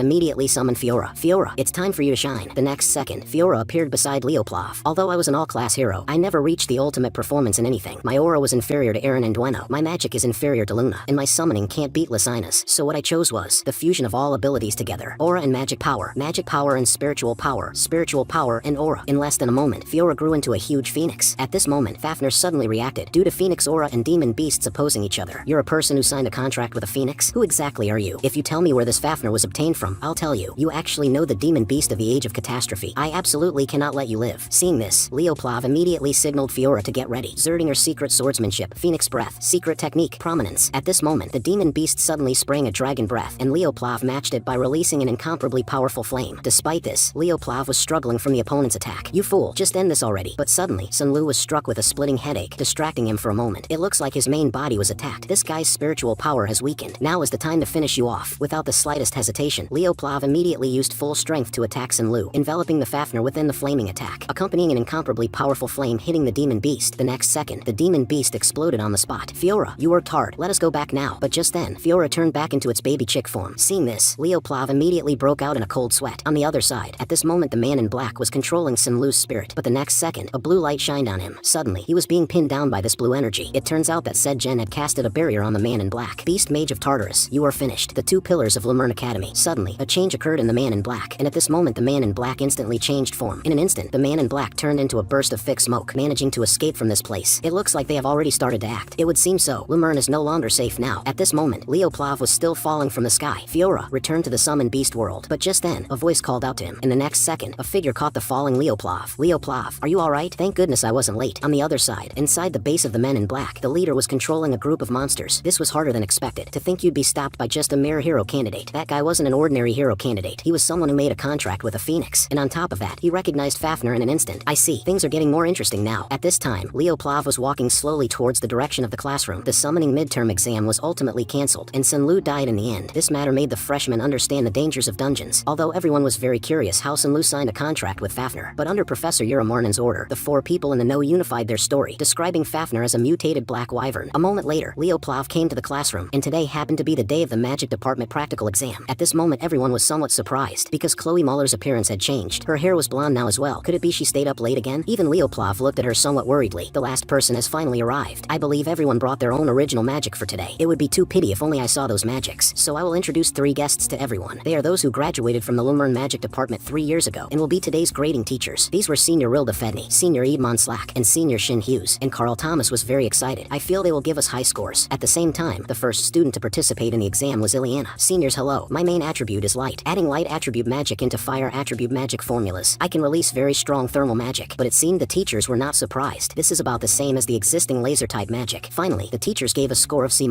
Hearing this, everyone present was very shocked. Subsequently, the students participating in the exam one after another all received C- scores. Meanwhile, Carl Thomas received a B+, and Chelsea Llewellyn received an A. The two were very happy about this. Although very good, still somewhat a shame. Didn't Professor Len Horace say this batch of students wasn't ordinary? But so far I haven't found a single one. Let me see the remaining students. This set really is just average. Up next is Abad Llewellyn. At this moment the surrounding girls began to blush. Subsequently, he quickly wrote down his formula on the blackboard. The advanced magic I want to present is called Tempest. The danger level of this magic upon completion is at the highest rank. Time returned to the day Abad Llewellyn was researching his original magic. At this moment he was staying inside a defensive cube magic. He was slowly condensing his magic power. In the next second, he drove the wind to float in the air. Subsequently, he let out a fierce roar, and immediately after, an incomparably powerful tornado impressively appeared above his head. It was so powerful that it broke through the defensive cube magic. Just then, a small deer suddenly appeared, and it was quickly swept into the tornado. To avoid it getting hurt, Abad Llewellyn stopped the magic. This magic actually maximizes power. Although it looks simple, this is a formula system exclusive magic that is very difficult to execute. Finally, Abad Llewellyn obtained an A+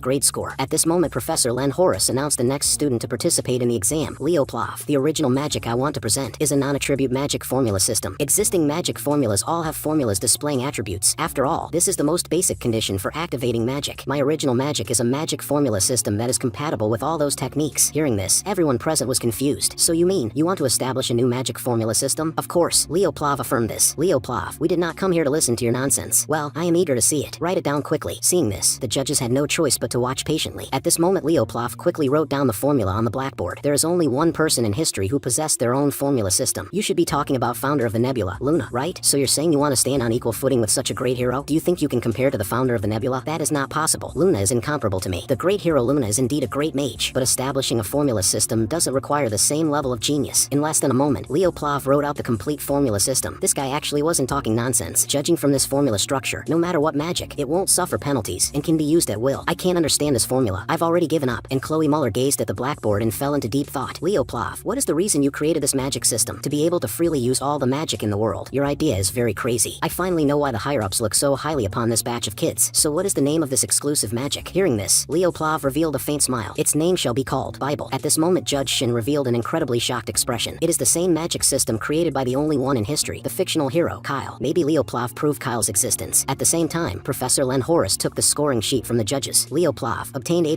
grade score, the formula I didn't complete in my previous life. As the hero of the beginning, Kyle, this time I will definitely complete it. At the same time, it was finally Chloe Muller's turn to go on stage to demonstrate. Chloe Muller, are you really alright? However, Leoplav was completely ignored, and a moment later, Chloe Muller stood on the stage. We heard you are the top student with the most excellent practical operation in the magic department. So are you ready? The original magic I prepared is flame-type magic. Isn't Chloe Muller best at ice-type magic? Why make the original magic a magic that counters her own attribute? Gazing at the weak flame in Chloe Muller's hand, the judges appeared very helpless. This magic is too ordinary. If it's like this, then there's no need to watch at all. Next, I will let you see the true value of this magic. Just then, a torrent of water poured down on the fire, but the flame didn't get extinguished. Could it be you used eternal properties in the magic? That's right. As long as I want, this flame will never extinguish. Magic is composed through formulas. No matter which magic, as long as the magic supply is cut, it will disappear at any time. But the magic formula created by Chloe Muller was not like this. How exactly did she do it? My original magic's name is called the Unquenchable Flame. Hearing this, even Leoplav felt some disbelief, because this was an impossible thing to happen. Subsequently, Professor Len Horace announced that Chloe Muller obtained A+